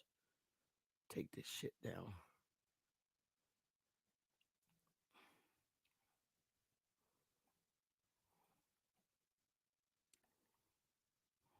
All right. Now let's go back. Now, what I mean when I say let's flip the script like the Palestinian and the Jews did over here to get the United States to send billions to their country to fund a war, or millions, or however much they sent. They wasn't standing in front of no leaders. They was out protesting. All right. Send my tax dollars over to fund my country, because I don't want my mom and dad to get killed by the Israel, or I don't want like the Jews, I don't want my money I want my tax dollars to go over to my country to help my people so they won't get killed by this war. So now it's your turn, Indian, because see, Farrakhan and them are not going to do this for you. You have to do it. So let's think of it as this way. Look, let's take a look at this. Minus Farrakhan. Look at this picture. These are Indians from all of North American mainland. All the Negroes from North American mainland, right? Now we're going to minus Farrakhan out of this. No leader, you yourself. Look at all these people, all our sons. How do you think, or what kind of action do you think will take place if you stood in front of the Department of Justice for all the bad time you sentenced us to? Or if you stood in front of HUD, minus any goddamn leader, because obviously they ain't representing us right. So imagine us going to stand in front of HUD, this crowd. What do you think HUD's going to do? What if we stand in front of the Department of Education? Like my girl called me up. Yo, I need 1 million people out here in Chicago stand in front of the Department of Education in a local municipality. Everybody go to a local municipality. They're going to be like, what the fuck? Ain't no Farrakhan involved. Who you looking for? Farrakhan? He ain't here. This is our own 1 million man march. Standing right in front of every agency in your state that has hindered the lives of you. All these people, right? And just imagine, let's take a little small town. I'll say in my state, Hartford, Connecticut, we have a Department of Housing. Ooh, this not going to be good. Ain't nobody be driving no fucking car or nothing. Just standing there, and you're not going to leave until they come up with a plan and give you your rightful justice. Now, Farrakhan's not in the picture. You can get a car. First people that's going to get a car is Farrakhan. The first car, the government's going to call. Did you send all these people here? What people? It's a 1 million man march. I thought it was you, Farrakhan. Nope, I ain't got nothing to do. I didn't even know he was going. You know, call Jesse Jackson. How we talk? I don't know nothing about that. No, I don't know. You know, Can't call Martin Luther King. He gone.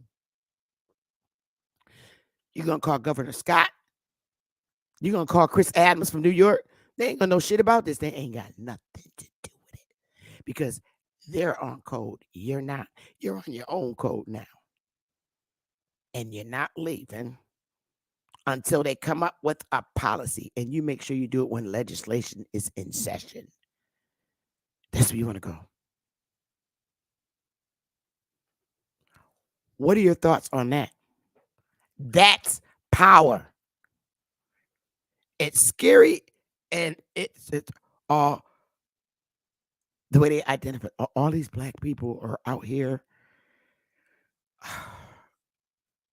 Yeah, we fucked them over for years. They woke up. Their leaders have no more control over them. I don't know what happened. We got to do something fucking quick. I'm going to open my panel now because that's power, but you got to do it not under the guidance of the current leaders. That's how you take your power back. That is the most scariest thing. See, if the United States see, oh, Farrakhan's out there, he got this. Not this time, bitches.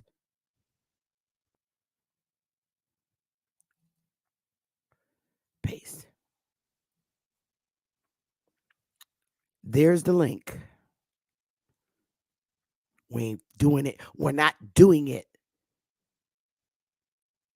no agent way. Don't come up here with your agent idea. This is the individual saying, yo, man, I've been fucked up in this system. I did 20 years. I know I sold a kilo of cocaine, but I ain't deserved 20 years. I was unjustifiably, unusual, cruel punishment in the prison system. And I'm punished for my life. I can't even take care of my kids. I'm embarrassed. I can't work a real job. I got to live off this woman and the kids because I can't really make the money that I need to make as a man to help the family. I've been punished for life. But see, when you walking up there without Farrakhan, that's when the nervous shit happen. Shit get nervous. It's saying your device. Okay. That's you, bro. Let me see. Real quick. Flick it on and flick it off. I want to make sure that's you, my boy. Ali Bamu, that's you. I could put my overlay up because he's not turning his camera on. So I'll put my overlay up just to be safe. Hi, that's you, bruh? How come I can't hear you, Ali Bamu? Can't hear you. There you go. I hear something now. Ali Bamu. That's you? Ali Bamu.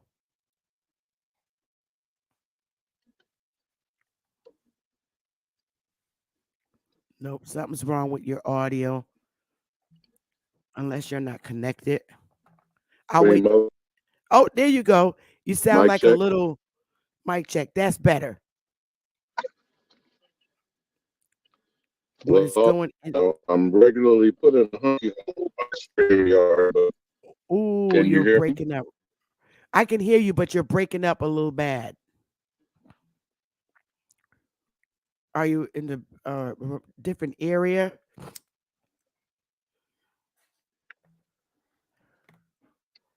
I'll wait till you get your mic checked. The link Mic is in the check, chat. mic check. Does that work? Much better. There you go. Queen Mother, can you hear me? I can hear you. Can you hear me? Yeah. Yeah, I can. You got to turn your music off. It's picking up in the background.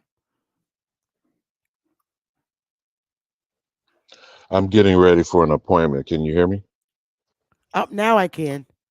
That's better. Mic check.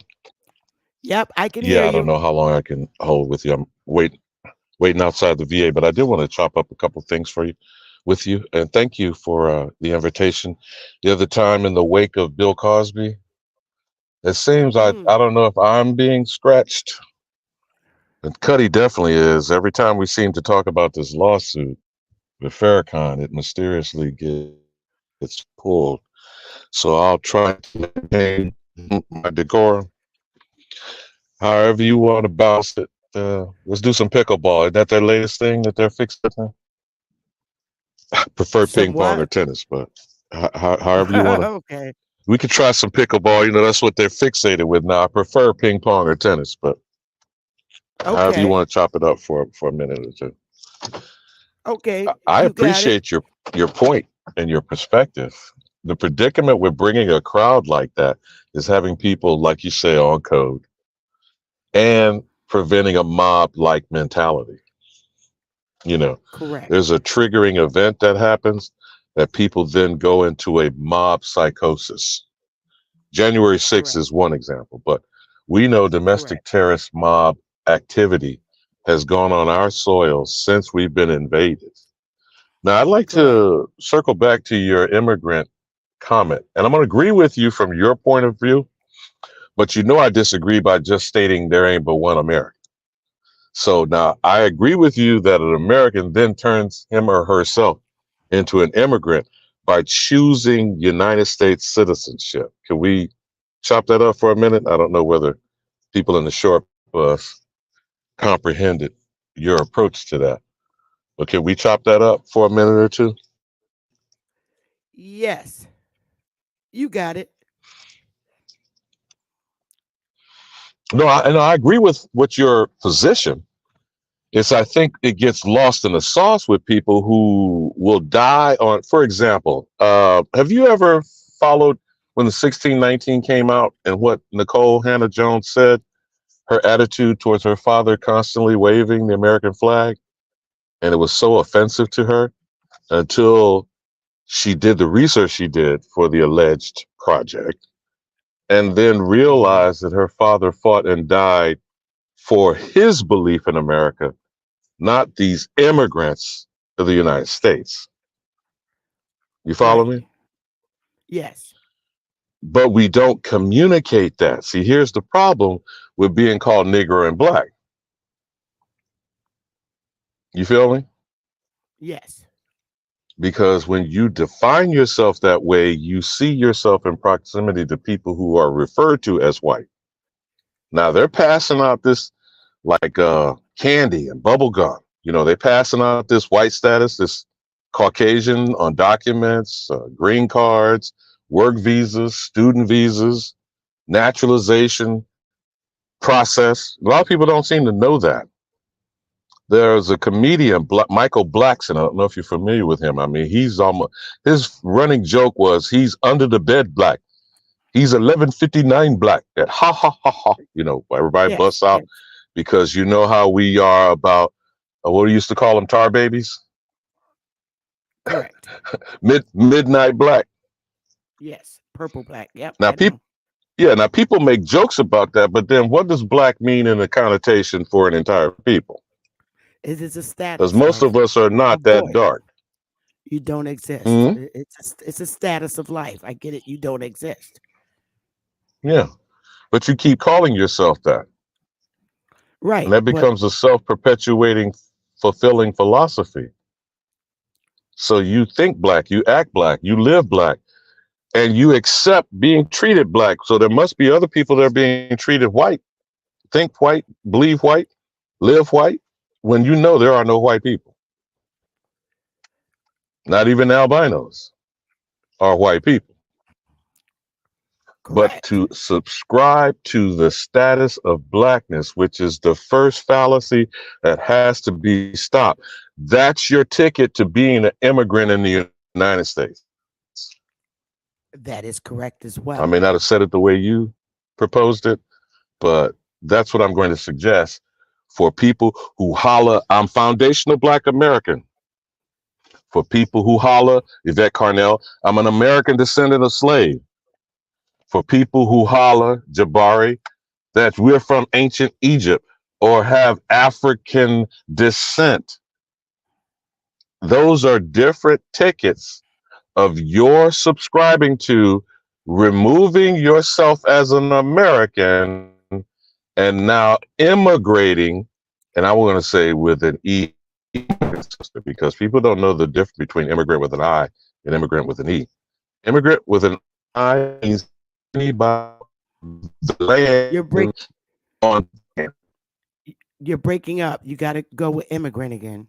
Mic check. With the E. All right, that's better. You Immigrant, immigrant with an I. Yeah, I'm transitioning back from immigrant with an I is any person traveling from a foreign land to North America, which we know in today's world is literally just about anybody on the planet, right?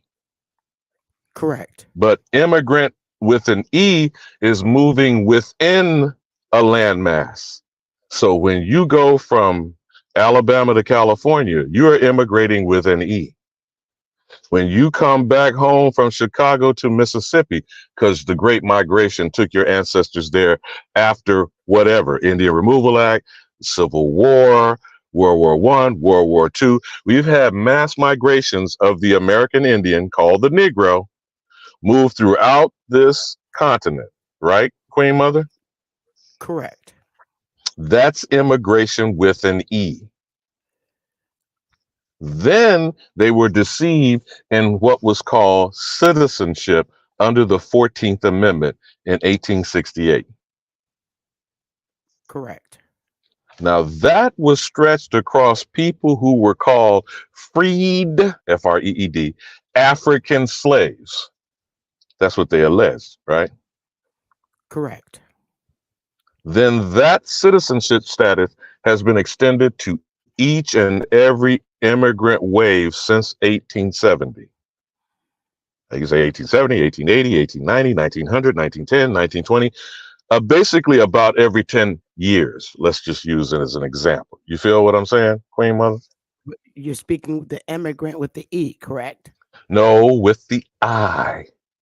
Because remember, okay, all of these mass waves of immigrants are the nation of immigrants they keep crowing about, including Joseph Robinette Biden Jr. and Donald John Trump, whose mother got here in 1924. Okay, so let me ask you this question, because North America, the continent, has sections. We happen to be on the mainland. Mm-hmm. Are the Caribbeans, Indians, indigenous to the America, Central America, and South America? Are they Indians of America, of the American continent in their location? Well, I would suggest yes. However, I think the confusion is for many of them, particularly on the islands, you already know what British colonialism and dying for the Queen has caused them confusion. And everywhere else from Mexico down south to Central and South America is conquistador babies or mestizos who are dying for the Pope and speaking Spanish. That's all well and good. The original people of those parts of the American continent were originally, we know, Negroes. And, with the mixing, it doesn't take away the fact that these people are indigenous to the American continent, just in a different location. They are indigenous. I would agree, but my only caveat is, I agree with what you're saying. My only caveat is, and remember we keep joking about this, why they always pulling out a black abuela or a dark-skinned grandparent, usually a grandmother. I don't see why they even ignore grandpa, but they always claim they got a dark-skinned grandmother. Correct. Which is acknowledging the statements you just made. But they're trying to be a pale-skinned version of a Caucasian. That's why I have such a terminology as Hispanic non-white. That's fine. Why would you have to say non-white unless people presume Hispanics are white? Correct. You have to say You non-white see what I'm saying? because that non-white Mm.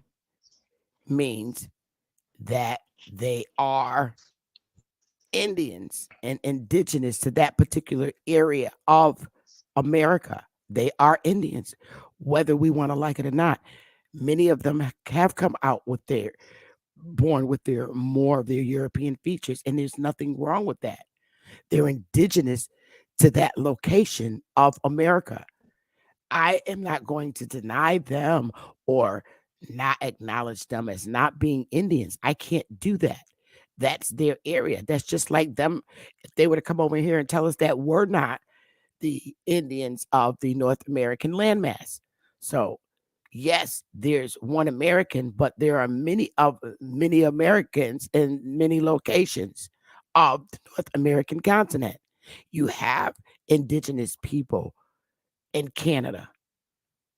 That's North America. You have indigenous aboriginals in Mexico. You have aboriginals in the Caribbean. You have aboriginals in Central America. And you have aboriginals in South America. They're just in different locations, and some of them were owned by the British government. So that's the difference between mainland North American Indians, which is us, and the other locations of the continent. So yes, there's one American of the continent, which is consists of all of us. We are Americans in different locations. Now, I That's the think way. there's one other. Can't change it. Can you hear me? Because StreamYard dropped me again. Can you hear me? Mic check. I can hear you. Okay. I would agree with everything you're describing with one caveat. And this is what's dismaying and sometimes disturbing for me. There is a uniqueness about the experience of the people that were created as Negroes in the antebellum South and in what is being reported as American chattel slavery. Now, of course, flag on the play for over here in the Aboriginal community. But there is something specific and unique. And here's what I mean by I don't agree with it. I don't accept it. But here's what I define as what they're claiming with this narrative of American chattel slavery. And that is not Mexico. That is not Central America. That is not even the Caribbean islands. Their narrative is the buck breaking process of making a slave in the Caribbean islands. The slave that made it to the mainland got turned into a unique slave, a chattel slave from birth to death. Not saying we agree with it. You understand what I'm describing, though, right? I do. So when we're looking at, like they call it blanqueamiento, for basically wherever Spain did its colonizing from Mexico down to the tip of Chile, they had transitional processes, whether it was 7 years that we have here called indentured servitude, or whether it is they had people swear allegiance to their conquistador father parentage, because there wasn't many women. It was mostly men that were sent over here as explorers and colonizers, that they then elevated their mixed race children with privileged status. Remember that scene from Woman King? Because we laughed about this too, Queen Mother. Remember the Portuguese person that one of those women supposedly fell for? Yes. He was a mestizo, right? Correct. And that was how he got elevated, but he claimed his ancestry from his mother was from Dahomey, did he not? Or at least the character did. That's fine. In the Yeah, movie. I remember that scene. Correct. But he was privileged for being a son of a Portuguese pirate, conquistador, colonizer, invader, whatever you want to use. Correct. You see what I'm saying? Same Whereas thing on the here mainland. in the right, and I hope you ever get this series of books, because this was my first education, ironically given to me by my mother by accident. I asked you about this before. You've heard of the movie Mandingo. You may or may not be familiar with the novel itself, but there is a series of books called The Falconhurst. This is a fictitious plantation based in New Orleans or in the Louisiana Delta. When those pale-skinned, mixed breed, octoroon, quadroon, and mulattoes, these weird terms that we use today, They were not elevated. They were degraded. That's what went towards the one drop rule, and one drop Negro made you a slave or the descendant of a slave. That's the Correct. total exact opposite mentality of lifting up the pale skins with the Spanish men. Yeah, you're breaking up. You're breaking Obvious up. different. You're breaking up really bad. The audience can't even hear you. It's really bad, echoing. I know StreamYard keeps penalizing. Can you hear me now? Mic check. It's horrible, hon. Queen Mother, can you hear me? Now I can. Well, I'll wrap up with this and land my plane on the objective analysis of the two differentiated status that I just described. We must discuss. And in the case of Hispanics, Spanish language, 90+% Catholic faith, and believing in the Pope is a whole lot different than scattered Christian Negroes with 600+ denominations having been beat from Kunta Kinte into Toby. You see what I'm saying, Queen Mother? I hear what you're saying. And there is a difference, a measured difference. And we can't just be dismissive about it. We need to look at what it means and what it has caused. And I'll yield on that. Okay, and I'm going to go back to where I went as far as the fact that there are Aboriginals in Mexico. There are Aboriginals in the Caribbeans. They're aware of who they are. Many of them do identify as West Indians or either Arawaks, or they do. Central America, they identify as Arawaks. South America, many of them identify as Arawaks as well. Okay? They are indigenous to the continent. Not saying all of them. Just like we were indoctrinated over here to believe that all of us came on a slave ship from Africa, they were told that too. More Puerto Ricans, Jamaicans now. Don't get me wrong. Don't get me wrong.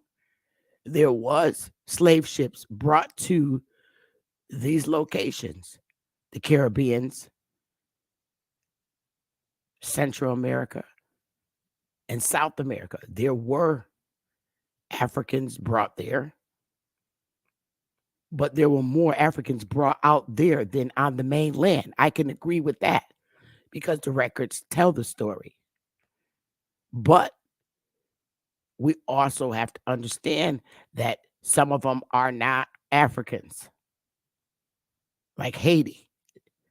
Many Haitians will tell you, no, I'm indigenous to Haiti. I'm Arawak Indian. Same thing with Jamaicans. There are lots of Jamaicans that understand that they're Arawaks. Puerto Ricans were told that the brown people that they originated from came from Africa, but they're learning now that that's not the case. Same thing in St. Croix and Barbados and Trinidad. All of them are not African descendants, just like over here on the mainland. So I'm not going to sit here and say the only Indians are the one on the mainland of North American soil. When I speak about the mainland, I'm talking the West Coast, California, the Midwest, all the Confederate states, which are the Southerners, and the East Coast. We do realize many thousands of us know that we are the Aboriginals to this landmass, and they're learning every day. So, yes, is there one American? Yep, one American from this continent. It is not just the Negroes. There's Mexicans that are the Americans, true Americans. There are Caribbeans that are the true Americans. There's Central America that are the true Americans. And there's South America that are true Americans. And they happen to be mixed with European nations. So you But cannot Queen Mother, take away from their Aboriginal bloodline. You can't do it. Just like we don't want them doing that to us. and let me be It clear, just so happened okay? that it just so happened that in the mainland here, North America mainland soil, you find the more full blood Negro Indian, the more full blood. Whereas in South America and Central America and Canada, you find more of the mixed Negro blood. And now you're underscoring my problem with clarity of this dilemma. Well, I It's don't have a not my, problem. it's not, It- no, The well, I bloodline is just the want to be clear in bloodline. what I'm saying. I'm not disputing anything that you described. I'm saying what is politically problematic. That's the real issue here. It's the political designation. Now, these people can consider themselves, do the same thing under UNDRIP and ADRIP as the particular Negro purposely being confused and misled here. Now, many of them have a better understanding, at least if they claim this Black abuela, and then still deny it or denounce it, or they truly want to be someone like Jennifer Lopez or Cardi B. You know what I'm saying? Examples of how the system keeps elevating pale skinned versions of them. They have to address that within themselves and back in their home countries. That's my suggestion as far as politically is concerned. But here on this mainland, it is the specific, unique abuse, constant recolonization, because that's what's going on with these current waves of immigrants. The current waves of immigrants are continuously perpetuating that we are niggas, Negroes, Black, or inferior. And until there is a, I don't want to say this, it's like a tipping point, until there's enough of us becoming self-aware, putting our foot down, declaring what our true American status means, whether you embrace being an American Indian or not. Just to me, the simplicity of understanding with clarity what American is defined as, always has been, and represents the Aboriginal copper-colored nations of people from day one, before being invaded. Now, down south of the border and all these other things that were separated by drawing on a piece of paper, because that's what those maps are. They're no different from Mexico down to Chile than the whole entire African continent. You follow what I'm saying? I do. They can't come here on our patch of dirt and say they're going to express themselves, exert themselves, or try to find political independence here and not take your behind back home. I'm saying the same thing to them as I'm saying to these Africans, African wannabes, African immigrants, including my Caribbean brothers and sisters. I still love, I grew up in Miami. I grew up with a lot of Caribbean people. But clean up your mess at home and let me work on my shit in my house. That's my Okay, but approach. I'm just Queen gonna say Mother. this. All right, okay, I got you. But I'm gonna say this and I'm gonna stand on it. This is my channel. Other channels stand on some other shit. But I love my brothers on the other channels. But this is what I'm standing on, and being in this system and working in this system and understanding the paperwork. I am standing on my Caribbean brothers and sisters, a lot of them, all the Caribbeans that I know here in the North, and some in New York, lots in New York. They identify, and always from the time that I've known them, have always identified as West Indians. Okay. They were indoctrinated as well. One thing, the interesting thing about our West Indian brothers and sisters, one good thing about that, a lot of them can trace their ancestry back here on the mainland by census sheets and the going back and forth from. Yeah, after having actually traveled or traded. Hold on. they can trace themselves back to the mainland as being Pequots and other Indians that were here in the north by way of census sheets that brings them back here, and also importing and exporting in and out of Jamaica on ships. They're coming back home. So that's how you know that they are definitely an aboriginal to the mainland, because they have ancestry here and the ship records match the census sheet on the mainland. And I grant you all of that, Queen Mother. I am not dismissing that. It equally can't be dismissed or diminished. Specifically, an example, I grew up, not just in South Florida, but this is even going along to California.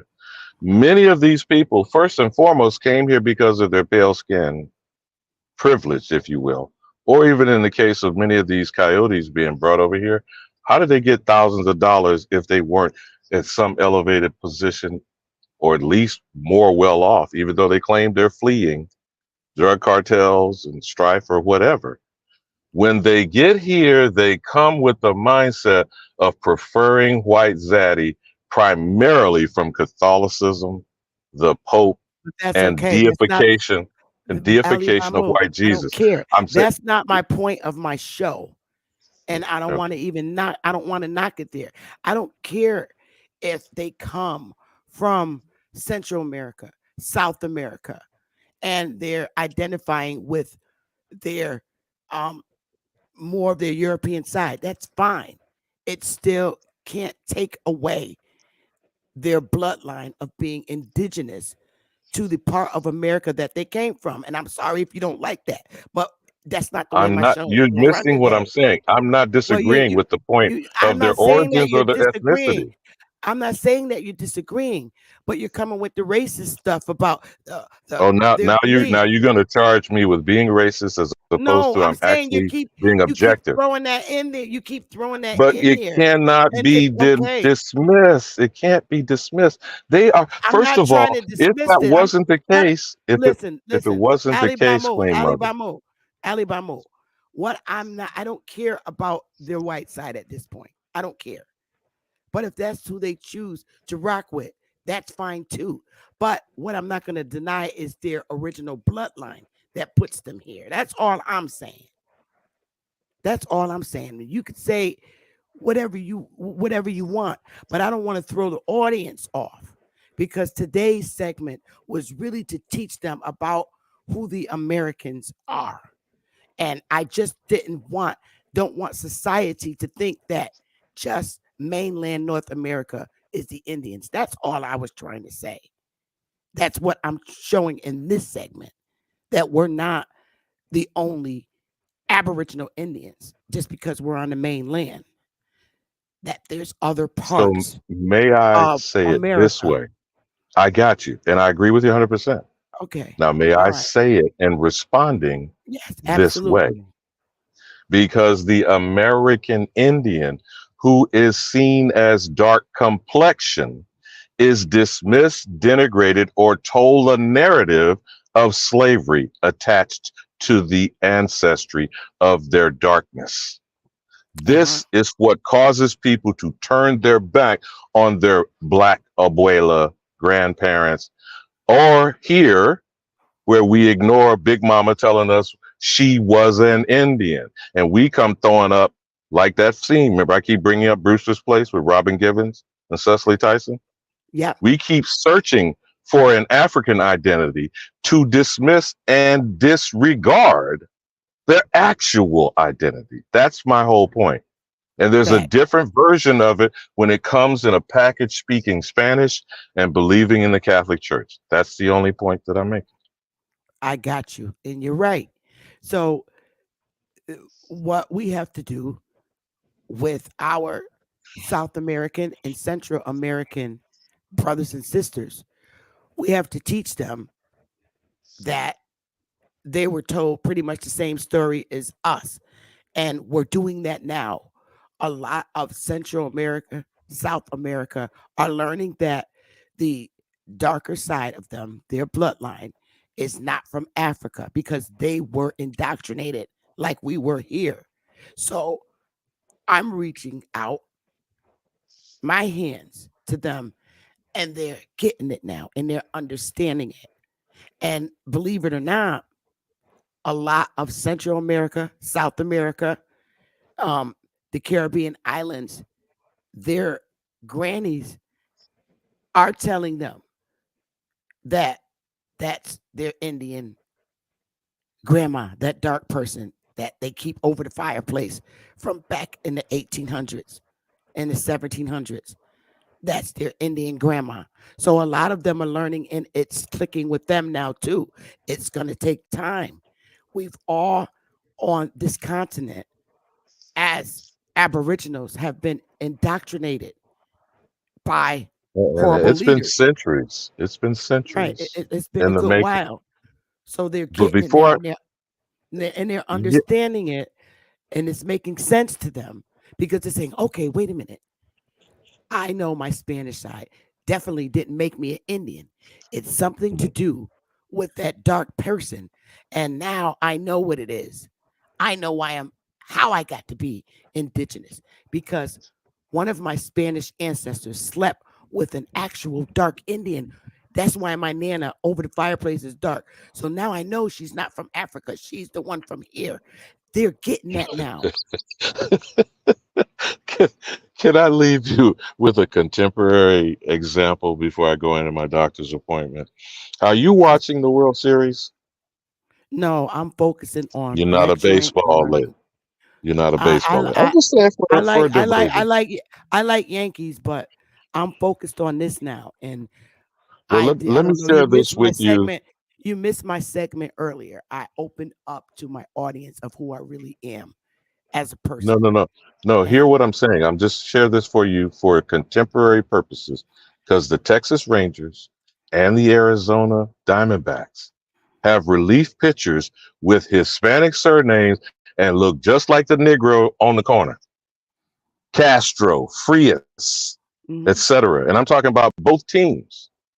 They have that's awesome. quote unquote dark skinned black men as their relief pitchers, which is, I think, a historic thing for those who follow baseball. And these are I the do. same Dominican brothers, many of them from Dominican, and I think one was from Cuba. But this is what I'm saying as an example, literally right now in the World Series of what you're sharing. And keep doing what you're doing, Queen Mother. You know, I got you. I'm 100% in your corner. I got your back. Thank you. Thank you. So getting back to where we were, um, I can only go but so far.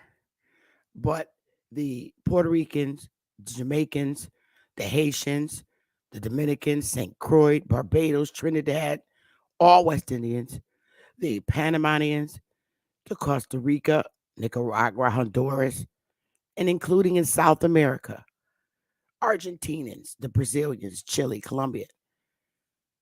We're reaching out and they are understanding. They are.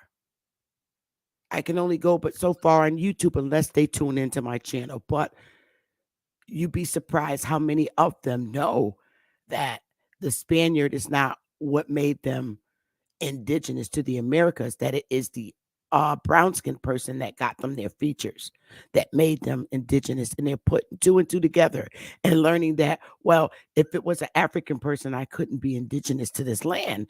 They're learning. So it had to be the Negro that got them, the darker person that got them was not an African, because then I wouldn't be indigenous to South America. So it wasn't the African and it wasn't the Spaniard that made me indigenous. It's the original bloodline of the person that has the dark features, because Spain is from Spain. But where's that guy from with the dark features? Ah, they're actually from here.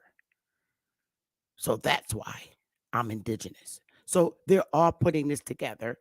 And like, Dane did put out a very great statement and it makes sense. Everybody has different alarm clocks, but you'd be surprised what these people in South Central Caribbeans, Mexico. And I had a Mexican who came, I have his video. He explained that his family is Negro. I had that video on here, and he understands that. And he said, no, I don't have any people from Africa. I'm Negro like you. So they know. But my only focus at this point can only be, at this point, North American landmass, unless those people from South America, Central America visit my channel or get word and they want to learn. Then they come in. But right now, my focus is the mainland because this is where I am. But all of them are welcome to my channel. Central South America will eventually pick up more on my channel where I can lecture them and teach them. And they out there, they have a lot of great information that puts a lot of our puzzles together on the mainland. So I'm not knocking no indigenous blood to the American continent. The link is pinned to the top. I believe App Power might be coming on soon. I'm not sure what time, but I just wanted to leave this so the viewer can watch it. And we'll come back and revisit this because this is so important. And also about the leaders of why we are still stuck where we are. They are why. Because they didn't guide you right. Because they were under a different code. Okay. But we're under a better code. We know that we have to come out of the current days. We have to come from under the current politicians' leadership. We have to begin to step in ourselves and show up like this to fix things. Okay, we're no longer going to be under the power and control of a politician that continuously sends us to the church and then we're still stuck in our hoods. We understand you gave us these Section 8 certificates so that me and my man out of jail, I know you know he living here with me. We don't want to live like that anymore. So we got to educate our people to move differently instead of waiting on a Messiah. And these days, a Messiah would be considered a politician who's sitting at the table of the legislature. Bruh, ain't working. So if we don't step up and fix it, the problem ourselves, we're still going to be in that same cycle. We have to break that cycle as a people and demand that our tax dollars be literally spent on us and not given fully to the churches and all these other 501c3s that were established to help us, because they help you, but they put you back in the same area you were in, and you're never going to get out of it until you step up. Okay, enough. I'm tired of funding the such and such community or the such and such. That's where your money's going on the mainland. You're not a person from Israel or Pakistan or Africa where billions of dollars are going. So what you got to do is the billions of dollars that they've invested in and building up all these 501c3s to help you, like CRT, all these different programs. If you add them all up, it is $1 billion caring for you on the mainland, but they're so controlled, you know, and they always want to put you in their ineffective programs. And these ineffective programs are these Christian-like programs. And it's not working for us because it never did. You never come out of this of a indoctrinating cycle. You have to step out. And one of the major things that you have to do when you step on the grounds in front of a place like the educational system, like when you're stepping out like this, you need to be understood. It needs to be understood who you are. when you step like this on any government ground or in front of any state building, it must be clear who you are. It must be clear that you're not the Negro standing in front of the state agency. You're not the Negro standing in front of this federal agency. You're not the colored. You're not the black. You are the Aboriginal, and you must declare to those so-called politicians, senators, representatives that are representing you.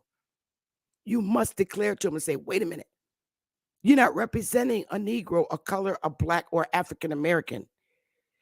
As a citizen, in which I was all of a sudden became a citizen, even though I'm indigenous, under a false identity, you're now representing the Aboriginal, the American, the Indian that the Constitution speaks about. This is who you're representing now. It changes the whole story. The whole ball game changed because you fixed it so that you're no longer African. The only ones that can take advantage of Indian, not text, is the Indian. And you have to fix what was imposed on you. And what was imposed on you is African American. And that's not who you are. You must declare it. This is why I said it's so simple to print out the declaration and send it to your representative. Because your representatives sits before Congress and represent you. They're no longer represent. You have to let them know. You're not representing a colored, a Negro, a black, a African American, a mulatto. You are representing the Indian that the Constitution speaks about since you were forced into this country from being sovereign and on your own land as an Indian. You were forced in here. So you have to fix who the politician is representing so you can get your rights back. Because as long as you are under these leaders, you are black, you are African, you are mulatto, you are colored, you are Negro. No, you got to fix it.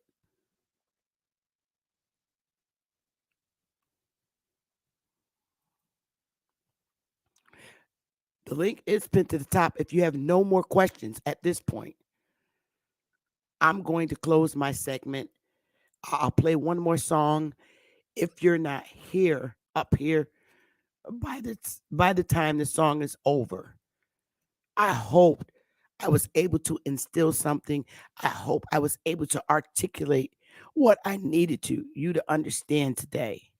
I'm no longer stepping down to the level that I've been through as an act to get in the minds of my people, to get them to understand and what I know. At some point, you have to trust somebody telling you the right thing.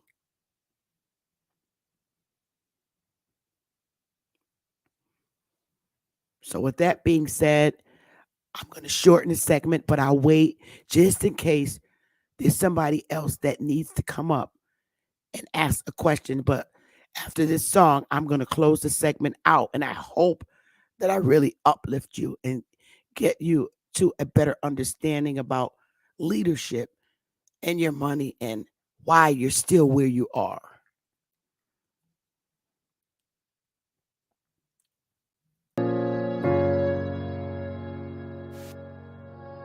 Yeah. Conscious.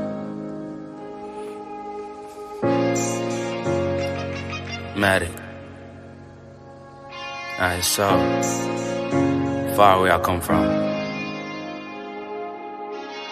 I sit and wonder about the times that it made sense. But nowadays, I don't worry about what's past tense. My younger days, I used to hang around with mad friends. If we just fell out, I don't really know what happened.